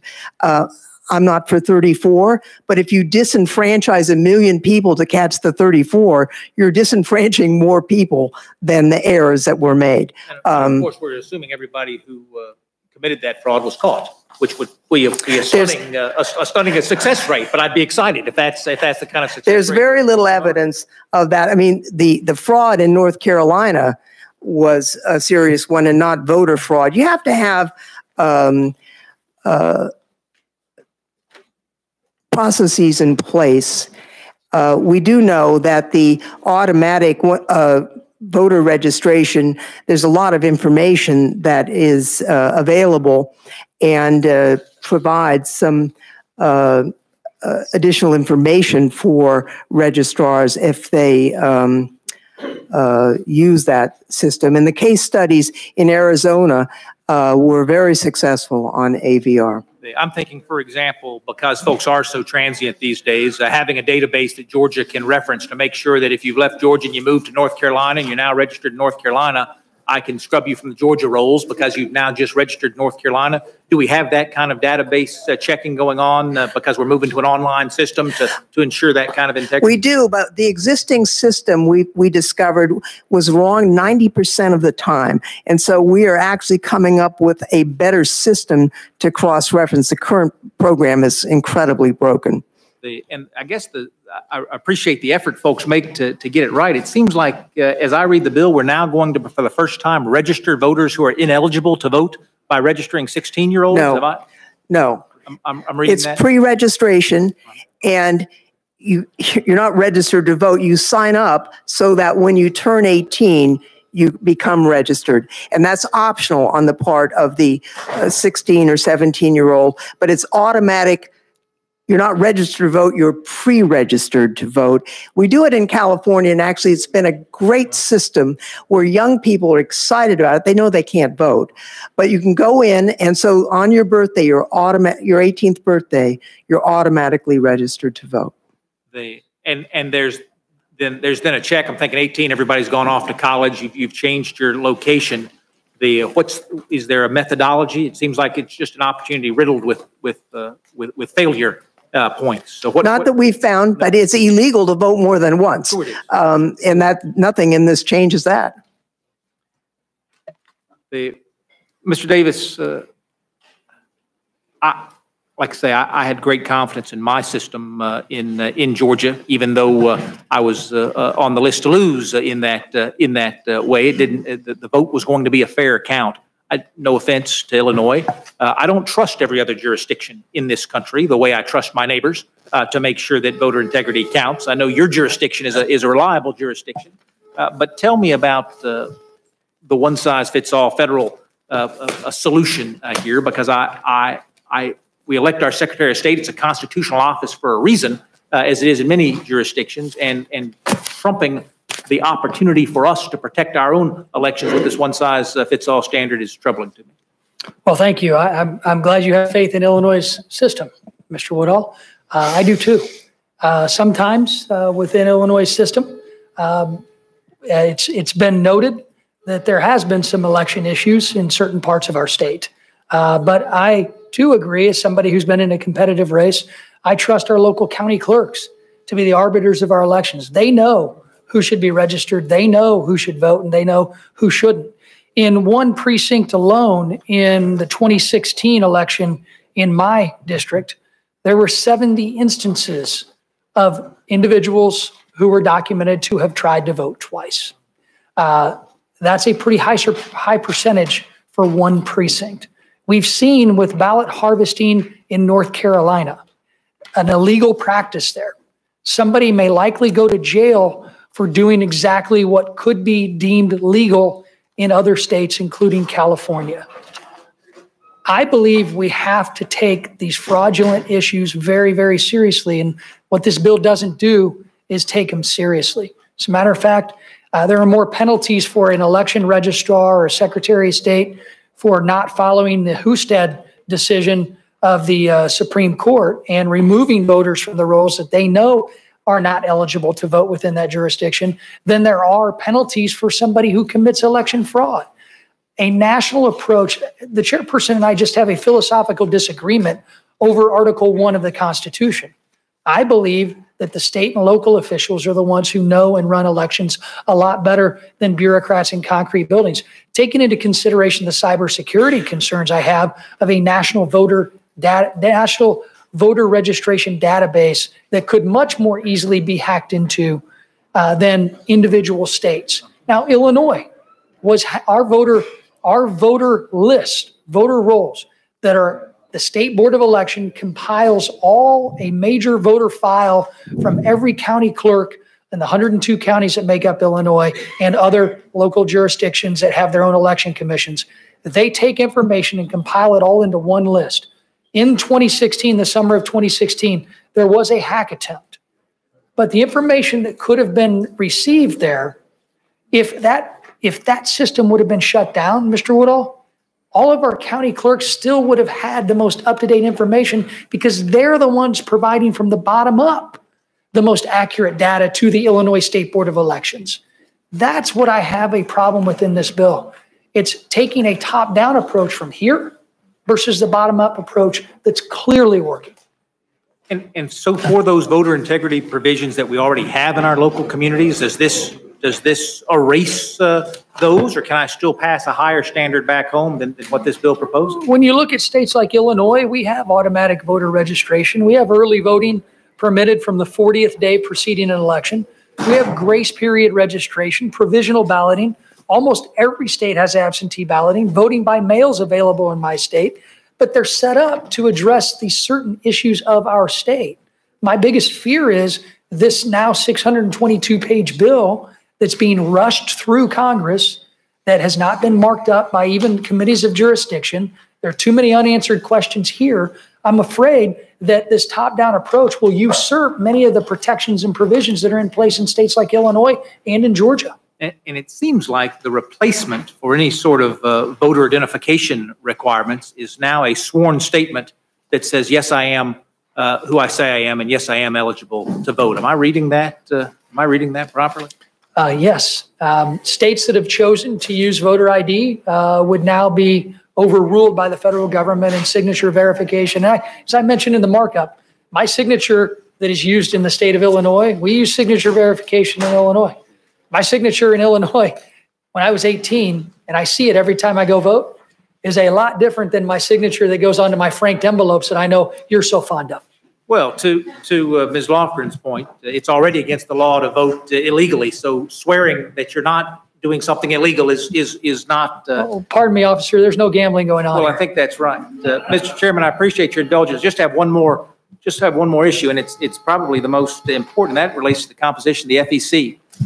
We've always had a nonpartisan federal election commission, and I think that many of our successes working together have stemmed from that. My reading of this bill seems as if we're going to change the nonpartisan makeup. Mr. Davis, am I right that the bill no longer ensures that the chair and the vice chair are from different parties? Yes, and a vote for this bill, Mr. Woodall, would vote to allow the Trump administration to basically control the FEC. I don't think that was the intention of any of the folks who have co-sponsored this legislation. One party over another should not be a part of our FEC. Our FEC was set up in a bipartisan process to have agreement, just like the Franking Commission that I once chaired. To be able to bulk mail out of the House of Representatives, we have to have bipartisan support. You have to have bipartisan agreement. It's not a committee that has one more than the other. The same with the House Ethics Committee. I don't understand why we're in such a rush to make the FEC a partisan, weaponized institution. Ms. Lofgren, that seems like one of the more dramatic things of something that is working today to go and change that. Whatever our problems are at the FEC, making it more partisan isn't going to I don't believe it will be. I don't think it's possible for it to be more partisan than it currently is. It's completely dysfunctional. They're deadlocked on virtually every item. The backlog on items has grown because they can't make a decision because they're deadlocked on everything. The bill provides that you couldn't have a partisan takeover the FAC. It mandates that no more than 2 of the 5 commissioners can be from the same political party. It sets up a blue ribbon panel to help name nominees to the commission to make the nomination process more fair and transparent. It also elevates the nonpartisan career staff to make initial findings that can be overruled by the commission itself, but to get them off of ground zero, which is where they are now. It is most of the commissions that exist in the federal government are not even numbered because they deadlock. And that's what we've seen here. It is completely dysfunctional. Well, the only reason the Franklin Commission succeeds is because I know that my free speech as a member of Congress is limited only in the same way that your free speech as a member of Congress is limited, to the extent that I'm using taxpayer dollars. I just can't tell you how concerned I am that we're going to have a partisan group deciding what one can say and what one can't say at a First Amendment level. There's a reason the ACLU opposes so many of these requirements, and I find myself siding with them. Mr. Chairman, I very much appreciate it. Yeah, thank you. Yeah, thank you. And let me just, the chair makes a request for members of both sides. I mean, this panel's been going now since 5 o'clock, and people should be able to ask questions, but I think we can be a little bit more succinct than taking a half an hour each to answer questions. There are a lot of members who are waiting patiently to offer amendments, and I think people have pretty much decided where they are on this bill. I don't think we need to take a half an hour apiece to be able to make that point on either side, whether we're for it or against it. So I think for the sake of the panel here, who's been here since 5 o'clock, if we could keep our comments, more, there's no limits in this committee, so people can go on for as long as they want. So that's. People are praying for the 5-minute rule in the committee. Yeah, we don't have a 5-minute rule here, but I know there are a lot of people waiting, and I know we have votes coming up, so I'll yield to Mr. Peroma. They've called votes. I'd just say to the chairman, it's interesting you give that speech right before I get to ask questions. Because I know you. Was that a hint? Is that a hint to me, sir? All right, let me. I have a whole bunch of questions, but Mr. Davis, you and I we've served on a bunch of committees together, and we've served in financial services for a long time. So I guess I have some questions for you. Do you know when this bill was filed? January 3rd. January 3rd. So we've had the bill, the guts of all of this, for at least 60 days, have we not? Yes. And you had an opportunity to read the bill. Absolutely. When it first came out on January 3rd. And I assume that your other members of the House administration had that same opportunity, whether they took advantage of it or not. Well, yes or no? Oh, absolutely. Well, there's a big difference between reading it. So the reason I ask that is you then had a markup in House administration, did you not? Mm-hmm.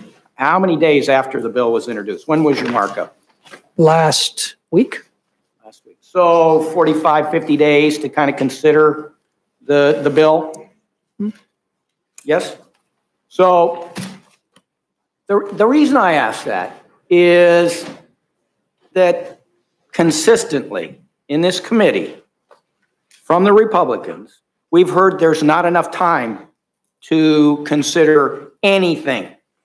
The appropriations bills that actually were written by the Republican Party last session. We haven't had time to read all of that, even though they'd been in place for months.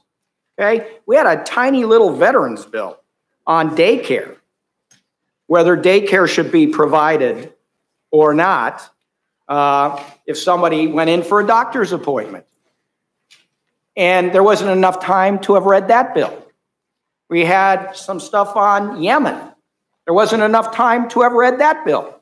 I'm beginning to think that in the minority, you guys are very busy because you don't have enough time to read anything.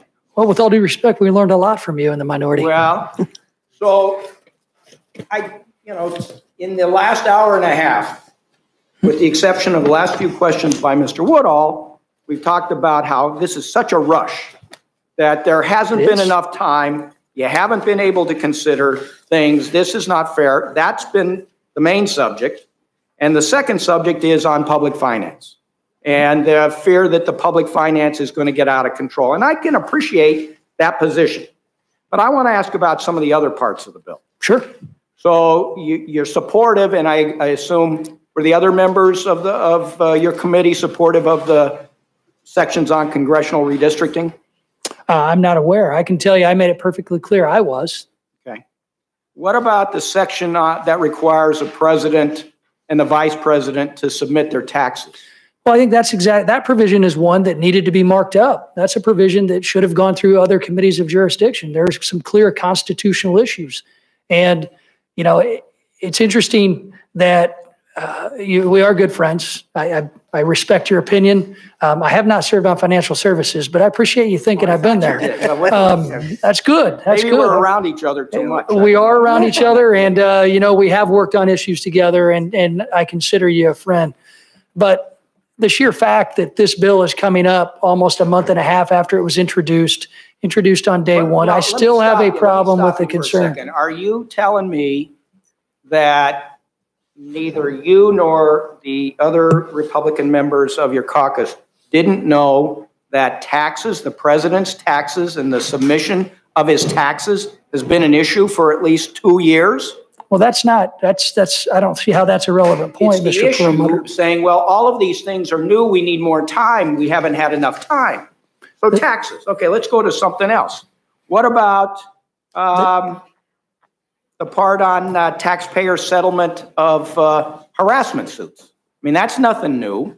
No, that's one we've agreed with. As a matter of fact, Chairperson Lofgren and I were part of the committee in the last Congress that actually revamped the Congressional Accountability Act. What about the making sure that foreign agents like Russia and its agents don't play a part in our elections in America? Well, I think every Republican and every Democrat can agree we don't want foreign agents playing a role, but I would argue that this bill, section of this bill, I would argue that this bill's national voter registration database would allow nefarious individuals to have easier access to do so.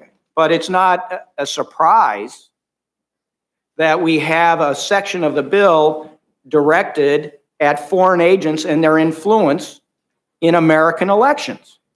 I mean, it's not a surprise, is it? Oh, there's not many surprises in a bill this big. All right, well, what about disclosure to shareholders of monies that corporations are putting into elections? Is that something that, you know, you looked at, you considered, your committee had a chance to talk about? I would have loved to have been able to have a chance to sit down and help write these provisions. We're all for more disclosure. We're all for more making sure that everybody has a right to vote and everybody who's eligible to vote gets a chance to do so. But we weren't consulted. We weren't even offered an opportunity to help draft this bill, which is why we, the 3 members of the House Administration Committee, the only committee that marked it up, after a total of 15 minutes of Q&A for each of us to ask witnesses, we offered 28 amendments. We initially offered 37, but we put them down to 28 amendments in 5 hours, and we offered to make this bill better. And not one time was any amendment accepted by anyone in the majority. We were given an opportunity to try and make it better, and we didn't. Matter of fact, Chairperson Lofgren introduced clerical corrections, and we gladly accepted. Okay. What about the section in the bill about ending the decision in Citizens United so that individuals make contributions in campaigns and not corporations? Interesting, because as I sit here, I probably, outside of Mr. Woodall, had the most dark money from dark money Democratic groups spent against me in the last campaign. So then I take it you support it. Well, I'm for many increases in disclosure requirements. However, this bill is not the answer, Mr. Perlmutter. This bill is saddled with now a new program where taxpayer dollars will go toward funding our congressional campaigns. There is no reason why. Well, I understand. So we spent an hour and a half talking about public financing of campaigns. It needs a lot more than an hour and a half. Dark money it and needs corporate more money out of campaigns. That's we spent adding an hour to and a half, and I get it. You don't like that section. It's adding Neither to did it. Mr. Cole. It's adding to it. But It's you not don't getting like out. the dark money in the election, so this was an approach to end Citizens United. Of course, of course we don't like that. Again, that case was decided 9 years ago. So despite protestations that haven't had enough time to consider these things, you know, it's been a rush to judgment. We really haven't had a say in this. You had 9 years to talk about the effects of Citizens United, or 8 years, while the Republican Party had the majority in Congress. And Citizens United has continued to plague, in my opinion, elections since then because of dark money coming into campaigns. So I guess my point is just every time, and I can see a consistent theme, and obviously it's going to be a message for the Republican Party, but we just haven't had enough time to deal with these things. And I'm saying to you, that's one that's been on the back burner for at least 8 years, and it didn't deal with it. So I get it, and I'm going to yield back. Oh, I appreciate your comments. I appreciate your friendship, Mr. Perlmutter. And I would end by saying, I said the same thing during our tax relief bill. We had 26 years. Last time we reformed our broken tax code was when I had a mullet and a mustache. Well, just on that, I heard the same arguments that you didn't have enough time. That bill is the epitome of not having regular order. So no hearings, nothing. And all of a sudden, we've got $1.5 trillion hole in our federal budget, not one hearing, not one markup. So I appreciate it, and I am going to yield my time back. All right, I want to ask unanimous consent to insert in the record the statement from Representative Dean Phillips on amendments number 73, 75, 77, 79 to H.R.1. He was here for quite a while. And a statement of Congresswoman Kathy Castor. I think we are out of time in terms of the vote, and so we are going to adjourn. Unfortunately, I have to request that. I'm sorry, we're going to recess. We're going to recess. I'm going to have to request that you come back. In the meantime, I would ask members on both sides of the aisle who have questions to try to think of them in advance and narrow them down so that we can get this panel out of here as quickly as possible after votes and get to the other people who have amendments. Yeah, these guys have questions for you, so you have to come back. Yeah, right? Yeah, so yes, you have to come back. Mr. Burgess insists on it. I know, so we stand in recess.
Do you think you should go? Let me speak with Ron, but if he needs to, and see if we have the rest of our members here. They're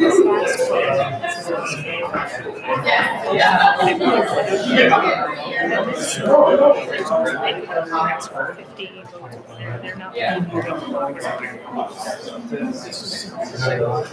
So we need a critical mass.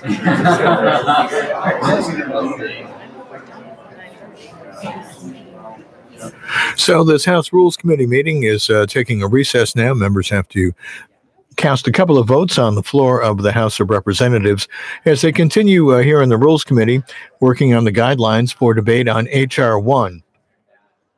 That's the Democrats' campaign finance, voting rights, and ethics legislation. The official title of the bill is the For the People Act of 2019. What we're going to do after the recess is resume our live coverage of this House Rules Committee on C-SPAN 2. Assuming the Senate will be finished up by then, we'll pick up the coverage of this Rules Committee meeting on C-SPAN 2 a bit later on this evening. Congressman Jim McGovern is your chairman of the Rules Committee, and we are told the bill is expected to move to the House floor for debate there tomorrow. Debate will continue, and then we expect a final vote on Friday morning. Thank you. The only thing we have to fear is fear itself. Ask not what your country can do for you. Ask what you can do for your country. And the people who knock these buildings down will hear all of us soon. C-SPAN's newest book, The Presidents, noted historians rank America's best and worst chief executives, provides insight into the lives of the 44 American presidents through stories gathered by interviews with noted presidential historians. Explore the life events that shaped our leaders, challenges they faced, and the legacies they have left behind. Published by Public Affairs, C-SPAN's The Presidents will be on shelves April 23rd. But you can pre-order your copy as a hardcover or ebook today at cspan.org/thepresidents or wherever books are sold.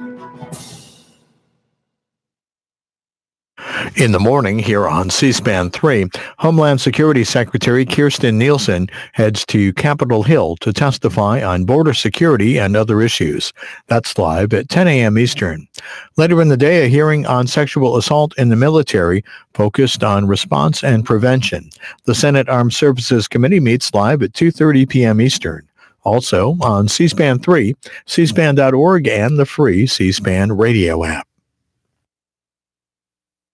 A conversation about the concept known as Medicare for All with two guests joining us. Here in studio is Joe Antos of the American Enterprise Institute, who serves as a healthcare and retirement policy scholar. Also joining us from Boston, Dr. Adam Gaffney of the group Physicians for a National Health Program. He serves as their president. And to both of you gentlemen, thanks for joining us. Thank you. Dr. Gaffney, let's start with you. When we hear this concept of Medicare for All, what appears in your mind, and what do you think has been introduced here in Congress, or at least some of the ideas connected to this concept introduced in Congress? Sure. Well, the concept of Medicare for All is not an especially complicated one. In the name itself, it's Medicare, so a universal program that's currently for seniors that we would apply for all, meaning everyone in the nation. But a key additional point I would make is that we think of this as improved Medicare for all. So this is a program that would expand Medicare to everyone in the country, but that would make it a much better program by for instance, making the benefits comprehensive, including things like dental care that Medicare does not currently cover, as well as improving Medicare by eliminating cost barriers to care, things like copays and deductibles. So that's the basic concept of Medicare for All. And there is now, as you mentioned, a bill in both the House and the Senate that are Medicare for All bills that would create such a system for the United States. This is sometimes referred to as single payer as well. And it's essentially a universal health care system that would provide comprehensive benefits without financial barriers of care to the American public. Mr. Antos, same question to you. Well, I think this is an aspiration as opposed to a reality. I think that's the biggest problem. It sounds great for everybody to have complete coverage for absolutely everything at no direct out-of-pocket cost to themselves. That costs money. That costs a lot of money. The bill that was introduced last week isn't fleshed out enough to have a guess at a number, but Bernie Sanders' bill, which is somewhat similar, comes in around $30 trillion over 10 years. That's a lot of money. That means that we're going to have to tax the same people who are getting something that they believe is free. We're going to have to tax them very, very heavily. In the real world, nothing is free. I think the real question is, what can we do to improve health insurance for people and improve coverage without breaking the bank? Dr. Gaffney, then, to this idea of cost, especially as you see it as an expanded type of proposal, how do you pay for these kind of services? So we are already paying for this Medicare for All. We are already paying for it through premiums, taxes, copays, and deductibles. I think the $30-something trillion figure that Joe pointed to is from a think tank, libertarian think tank study, which actually found that overall, although it would cost money, we would need new taxes, overall healthcare spending as a nation would fall by $2 trillion over 10 years. So we are already spending this money. We are already spending it through premiums, copays, and deductibles. So we're not talking about increasing the amount of money we spend as a nation on healthcare. We're talking about financing it in a smarter way so that people pay into the system according to their means, and then they get the healthcare they need in terms of their needs rather. So long story short, we're already spending this money. And don't forget, approximately two-thirds of American healthcare spending is already financed by taxes. So we're talking about having to tax finance the remaining portion, which is a much smaller number than many people think. We can't afford the status quo is the reality. Mr. Antos, if those existing streams do take place, as our guest has said, what's wrong with them, the idea of expanding these type of services if the money's already there, so to speak? Well, the money isn't already there. Let's take Representative Jayapal's bill. She adds something that even Bernie Sanders wouldn't do, which is that she would cover all long-term care services at no cost to anyone. There was a provision in not quite similar to that, but there was a provision like that in the Affordable Care Act. It was abandoned by the Obama administration. It was clear that, except for a little budget trickery, this was going to cost a lot of money, and that was a proposal that required people to pay for it. Here's a proposal where you don't pay for it, and so you're not only going to have expenditures that are already being made by people and by the Medicaid program, but you're going to also substitute a federal program with federal tax dollars for the kinds of services that don't get paid for now. Now, that might be a great thing if you could do it, but an awful lot of long-term care is provided by the family. It's not monetized. When you monetize that, you've got a huge fiscal problem. Our guests are going to be with us until 9 o'clock. If you want to ask them questions about this Medicare for All concept, if you support this idea, it's 202-748-8000. If you oppose it, 202-748-8001. You can make comments on Twitter at C-SPAN WJ. Dr. Gaffney, when it comes to the legislative proposal from Representative Jayapal, I think the idea is to automatically shift people into this Medicare for All period for 2 years. What would that do to the existing system that we have in the United States? Well, the existing system produces enormous waste, and we need to do better. The administrative overhead of private health insurance plans are always cited as a greater than 10%. The administrative overhead of Medicare, traditional Medicare, is closer to 2%. The waste that our current system imposes is enormous, and we can do much better.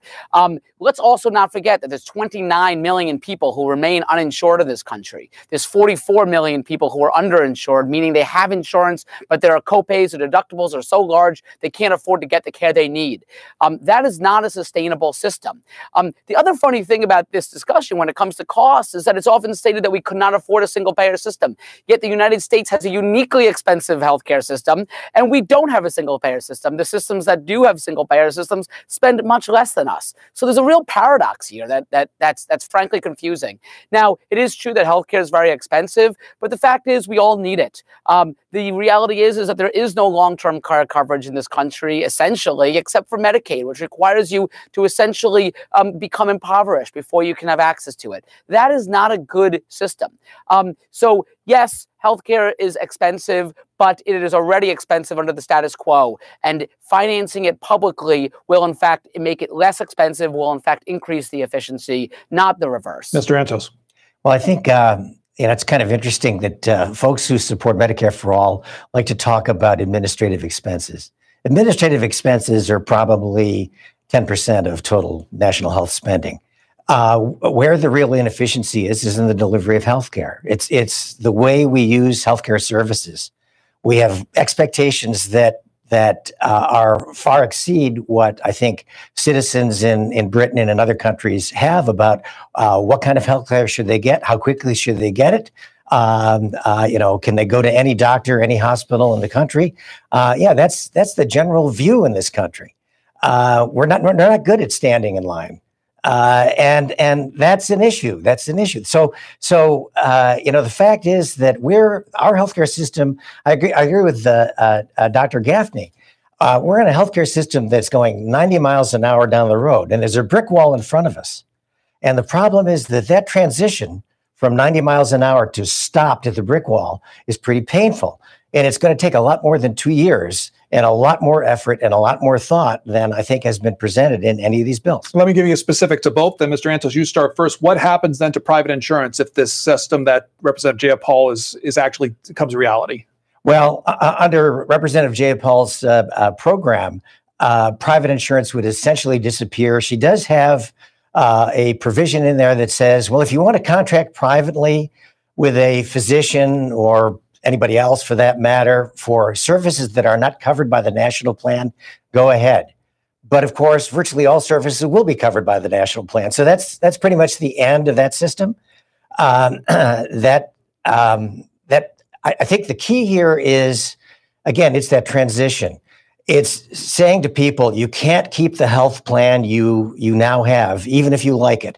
You're going to move into this other thing. Maybe it's better, but maybe it won't be better. It will certainly be more expensive. Dr. Gaffney, because you're a physician and you have other physicians that you represent, what about this idea of private insurance going by the wayside? So everyone I know cares about the doctors and hospitals they can go to. They care about the drugs they can obtain that they need. Very few people care about whether their healthcare company is Cigna or Aetna or United Health. There's very little brand loyalty to private insurance companies in this country. What people care about is access to doctors, hospitals, and medicines. That's what they care about. So this idea that there's going to be this painful switch when people have to say goodbye to Cigna or Aetna, no one cares. They care about their health care, not their health insurance company. So yes, it is true, to respond more directly to your question, it's true that, for instance, Representative Jayapal's bill would cover basically all healthcare services, comprehensive benefits. So there wouldn't be a significant need for private health insurance. And again, that's a good thing. We don't need duplicative, unnecessary, wasteful, extractive private health insurance companies that simply take money out of the system and add nothing of value. Quick response, and then we'll go to call. What we need is to give people choice. Sorry about that, doctor. Go ahead, Mr. Antos. The painful transition I had wasn't insurance companies. It was doctors and hospitals. They have the way their businesses operate, pharmaceutical companies, basically everybody in the supply chain for healthcare is going to have their businesses disrupted. Now, Jayapal doesn't talk about how she's going to pay for it, but the Sanders bill definitely talks about moving to Medicare level payments, which means that doctors will get paid 40% less. Hospitals get paid 40% less. Maybe you could do that over a period of time, but in the short term, that's very difficult to do. You can't accomplish that in 2 years. Our guest with us, Mr. Antos, represents the American Enterprise Institute here in Washington, D.C. Joining us from Boston is the president of Physicians for a National Health Program. He is Dr. Adam Gaffney. Our first call for our guest comes from Joe in Michigan. Joe, good morning. Go ahead. Yeah, just a couple of quick things. I was born the year Social Security was passed as a law. So that means I'm 83. In fact, I have a doctor's appointment at the VA this afternoon. Without the VA, I would not have any insurance. I'm old enough to know people who died, who passed away because they could not afford a doctor. I remember when doctors used to limit the number of physicians graduating from medical school to keep the costs up. The Republicans kicked and screamed about the GI Bill. Oh, it'll bankrupt the country. No, we've been bankrupt by people dying because they can't afford health care. I come from a farm. My grandparents couldn't even get Social Security. Farmers weren't eligible. So, caller, your question then to our guest concerning Medicare for All. I think it's a good idea. It will be paid for. It can be paid for. Root out the fraud. Root out the greed. There's enough money in that alone to pay for it. Okay, Bill thanks. Gates paid. Thanance, Joe. Mr. Antos, go ahead. Well, there's a lot to be said for rooting out the fraud. Greed is very hard to squeeze out of the human mind, but fraud, yes. Joe has a good point. We really ought to do better in our healthcare system to make sure that people get the care that they need. But we also should do better about making sure that people don't get the services that they don't need, that are in fact wasteful and could in fact damage their health. We're not very good at that. The health system is not good at that. The government probably doesn't have the magic formula to make that work. It really is up to physicians, hospitals, and other providers understanding more about the patient, understanding more about the science, and then acting on it appropriately. And we're not there. We're far from there. Dr. Gaffney. Well, I agree with several points the caller made.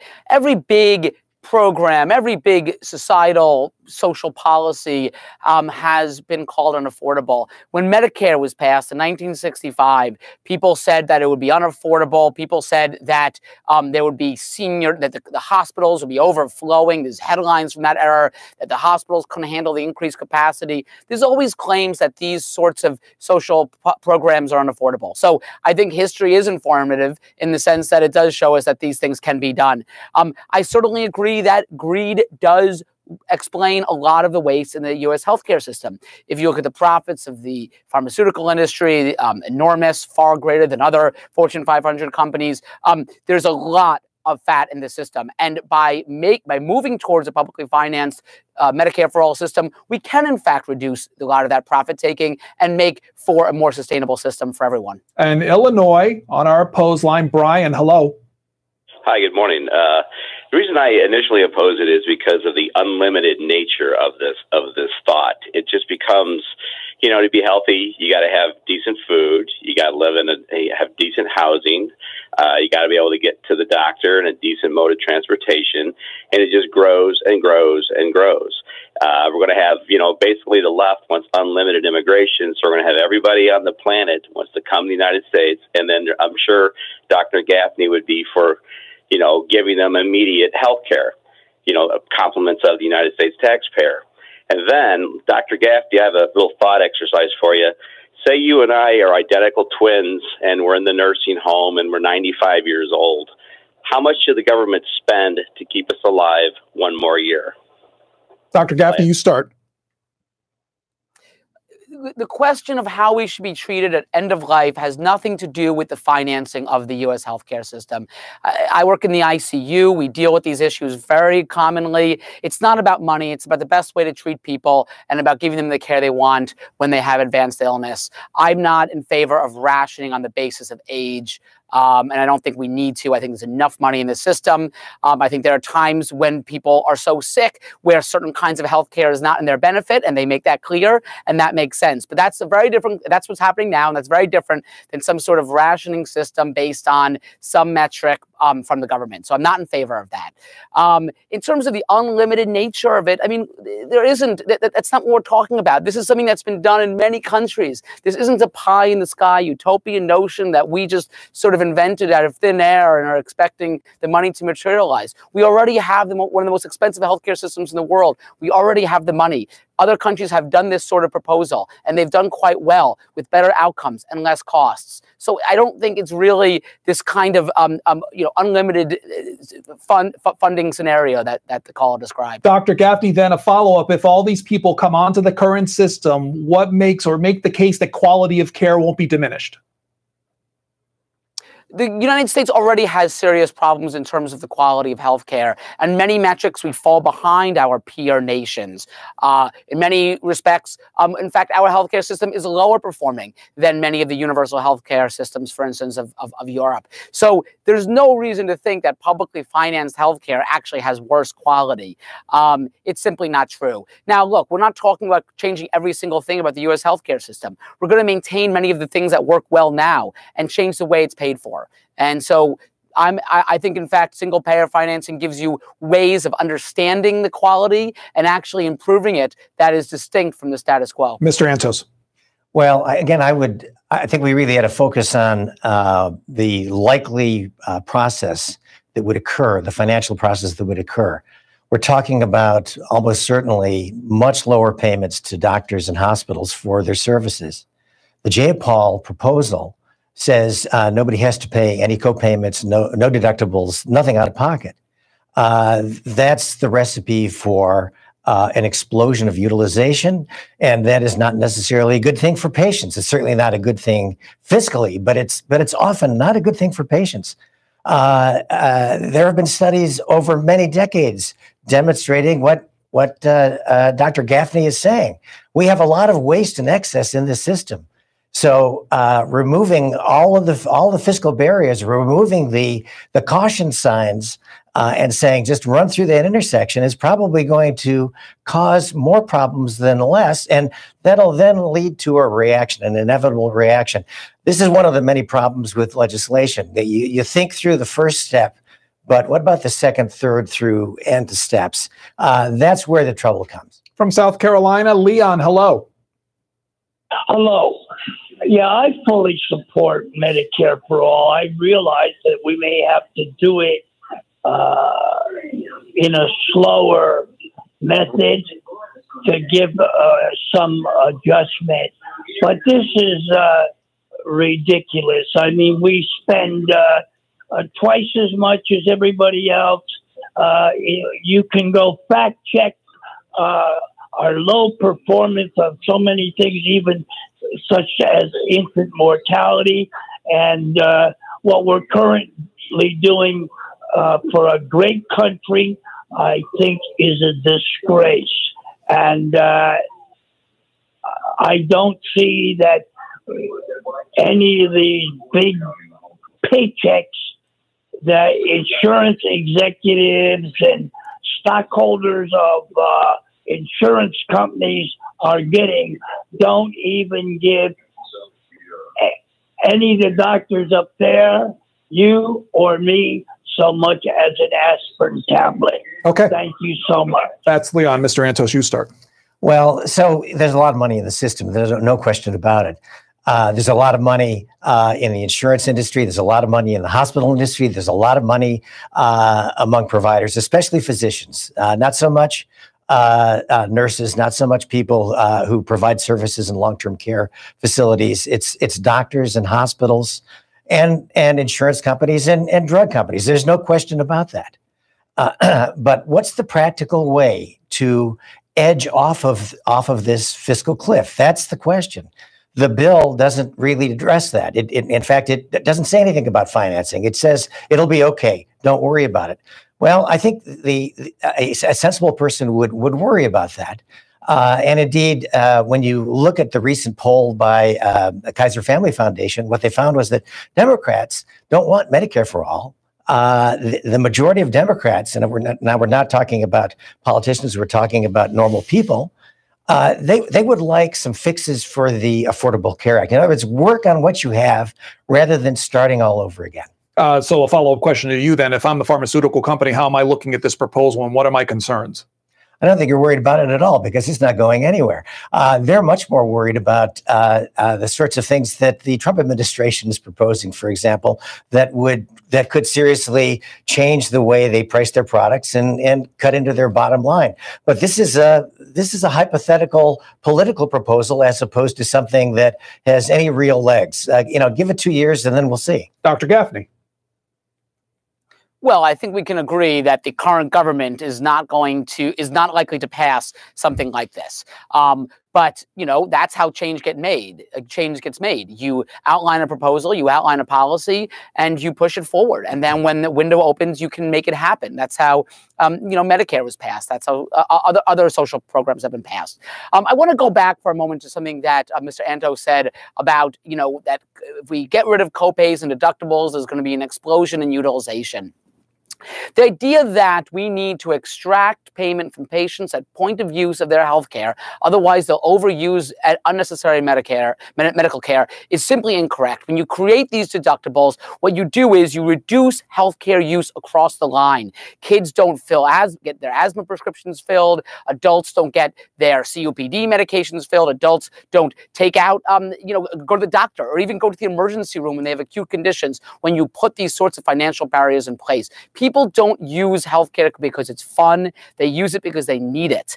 And the imposition of these high deductibles to try to give people skin in the game does nothing but push people away from healthcare when they most need it. And we don't need it. I think it's very important to point out that in the United Kingdom, for instance, there are no copays for doctor visits or deductibles for hospitalizations, and for the most part, not for prescription drugs either. These are taxes on the sick that we do not need to have a sustainable healthcare system. Mr. Antos.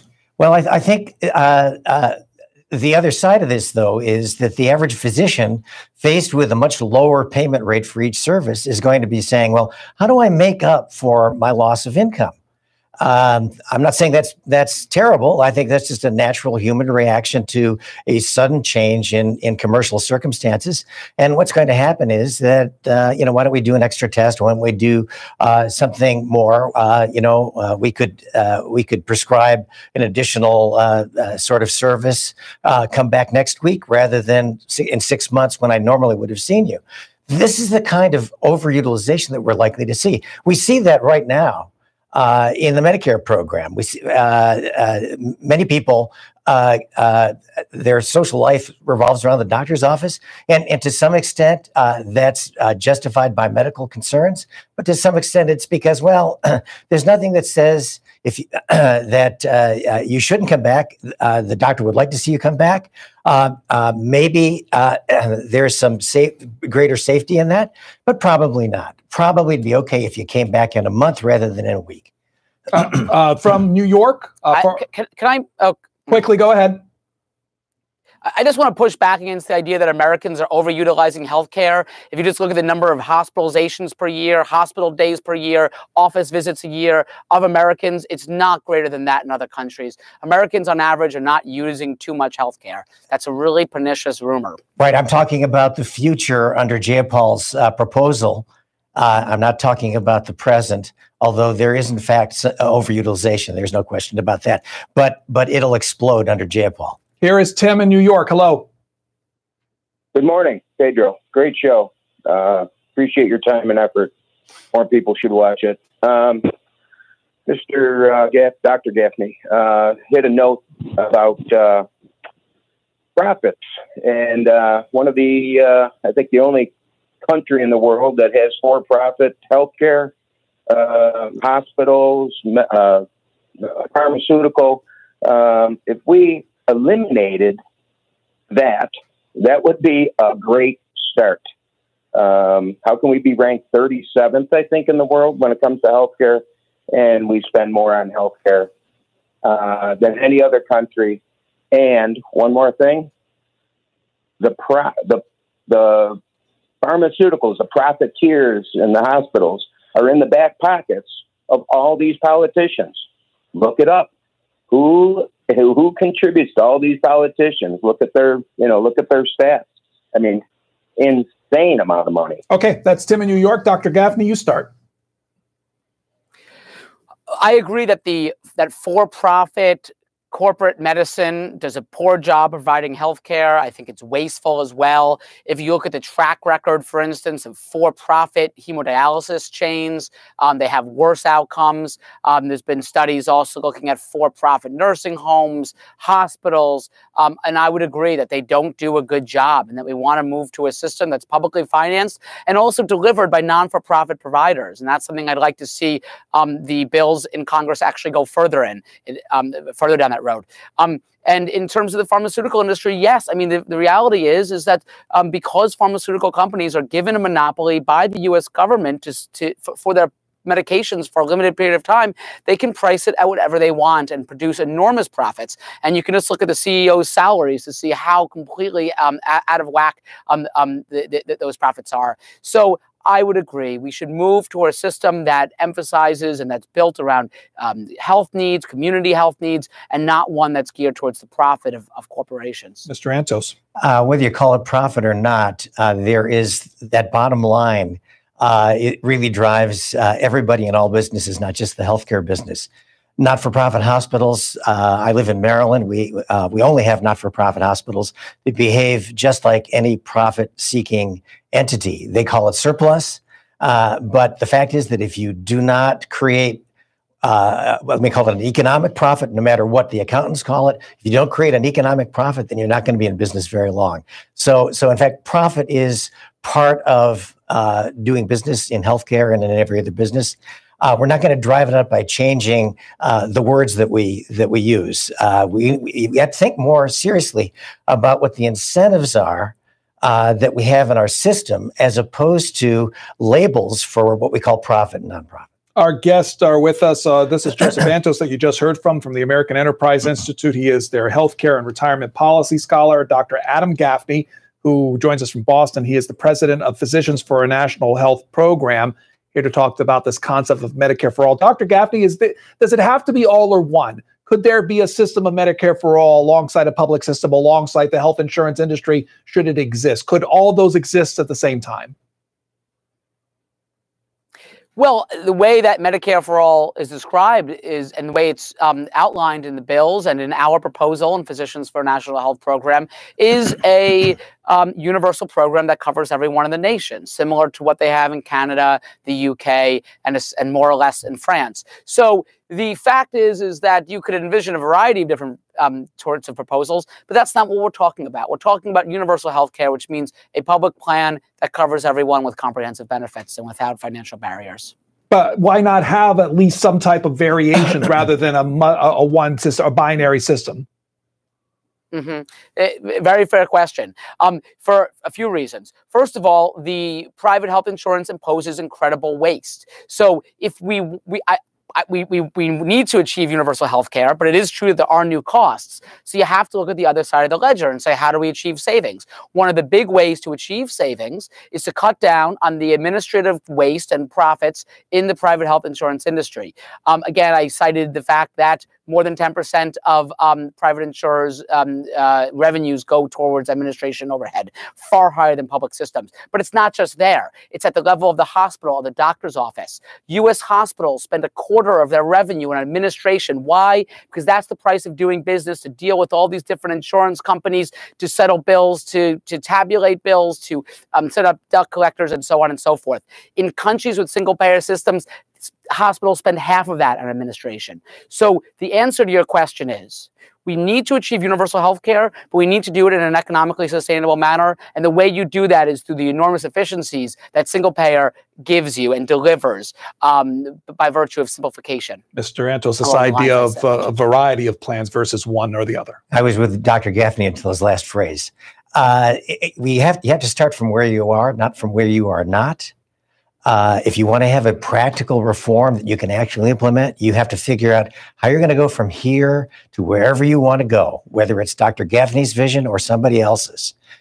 So whether you like it or not, we have a mixed system. We're going to have that mixed system for a very, very long time, because you can't easily just snap your fingers and say, okay, it's gone.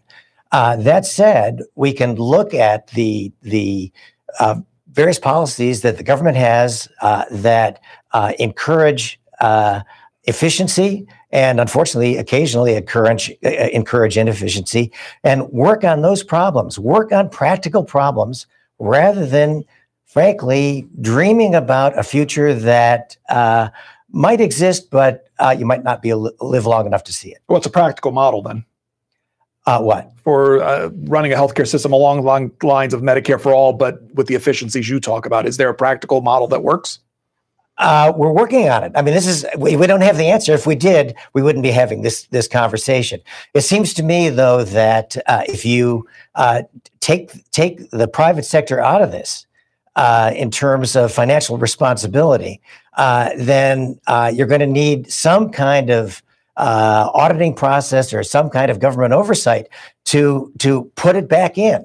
Somebody's going to want to care about the cost. If they don't care about the cost, then it'll go through the roof, and you're going to have fraud problems. You're going to have inefficiency problems that are even worse than we have today. If that's true, Dr. Gaffney, what's the best entity to care about those costs then? Let me begin by just noting that overall costs have been better contained by public insurers over time, by Medicare, than by the private sector. Similarly, if you go back over the decades, the United States has had an incredible increase in its healthcare spending that far outpaced other countries that had public systems. So the central premise here, that a public system is more expensive than a privatized multi-payer one, is not borne out by any evidence whatsoever. In terms of controlling the costs, again, that public systems give a multitude of of different controls. Just for instance, in the Jayapal House bill, hospitals would receive a global budget to cover all operating expenditures. That actually would take the profit motive out. And that would allow them to focus on meeting the healthcare needs of their patients and their community rather than focusing on providing the most lucrative procedures, for instance, or the most profit-generating types of care and services. So again, the central premise here that the private sector is less costly than the public sector is not borne out by any evidence. Let's go to Toms River, New Jersey. This is Kevin on our opposed line. Hi. Yeah, hi. Gentlemen, you're doing an excellent program here, but one thing you haven't addressed is human nature, and Mr. Antos has addressed unintended consequences. As far as human nature, doctors have to spend so much money to get through medical school. They have to spend so much study and everything, and here you're going to have the government telling them what they can make, where mediocre professional athletes are making $20 million a year. You're not going to have enough doctors in the future. I mean, I'll be long gone because I'm an old man, but when that stuff happens, people say, what happened? Nobody takes into account human nature. Thank you, caller. Doctor shortage, is there a potential one? Well, there's only a doctor shortage if you don't accept the improvements in medical technology that increasingly make it possible for people without full MD training to provide services that previously weren't even available. So in fact, we don't really have a doctor shortage. We have a shortage of efficient ways of dealing with things. But clearly, we've seen a move towards advanced practice nurses being able to do things that, frankly, 20 or 30 years ago, you really did need a doctor. Now you need advanced practice nurses. And so if we just accept the kinds of technological improvements that we're seeing come on board and then take advantage of those efficiencies, we'll get ahead of the game. We don't have a physician shortage now. It's clear. Dr. Gaffney, would you agree? I agree there's not a doctor shortage right now overall, although there's not necessarily the right kinds of doctors in the right places of the country, a distribution question. But I want to make 2 points about the caller's question in particular. Number one, the biggest problem in terms of physicians not having enough time and there not being enough physician availability is that doctors spend way too much time in the current system on administration and billing activities. It's an enormous amount of waste, and that, again, is the inevitable consequence of a privatized system in which they have to contend with, have contracts with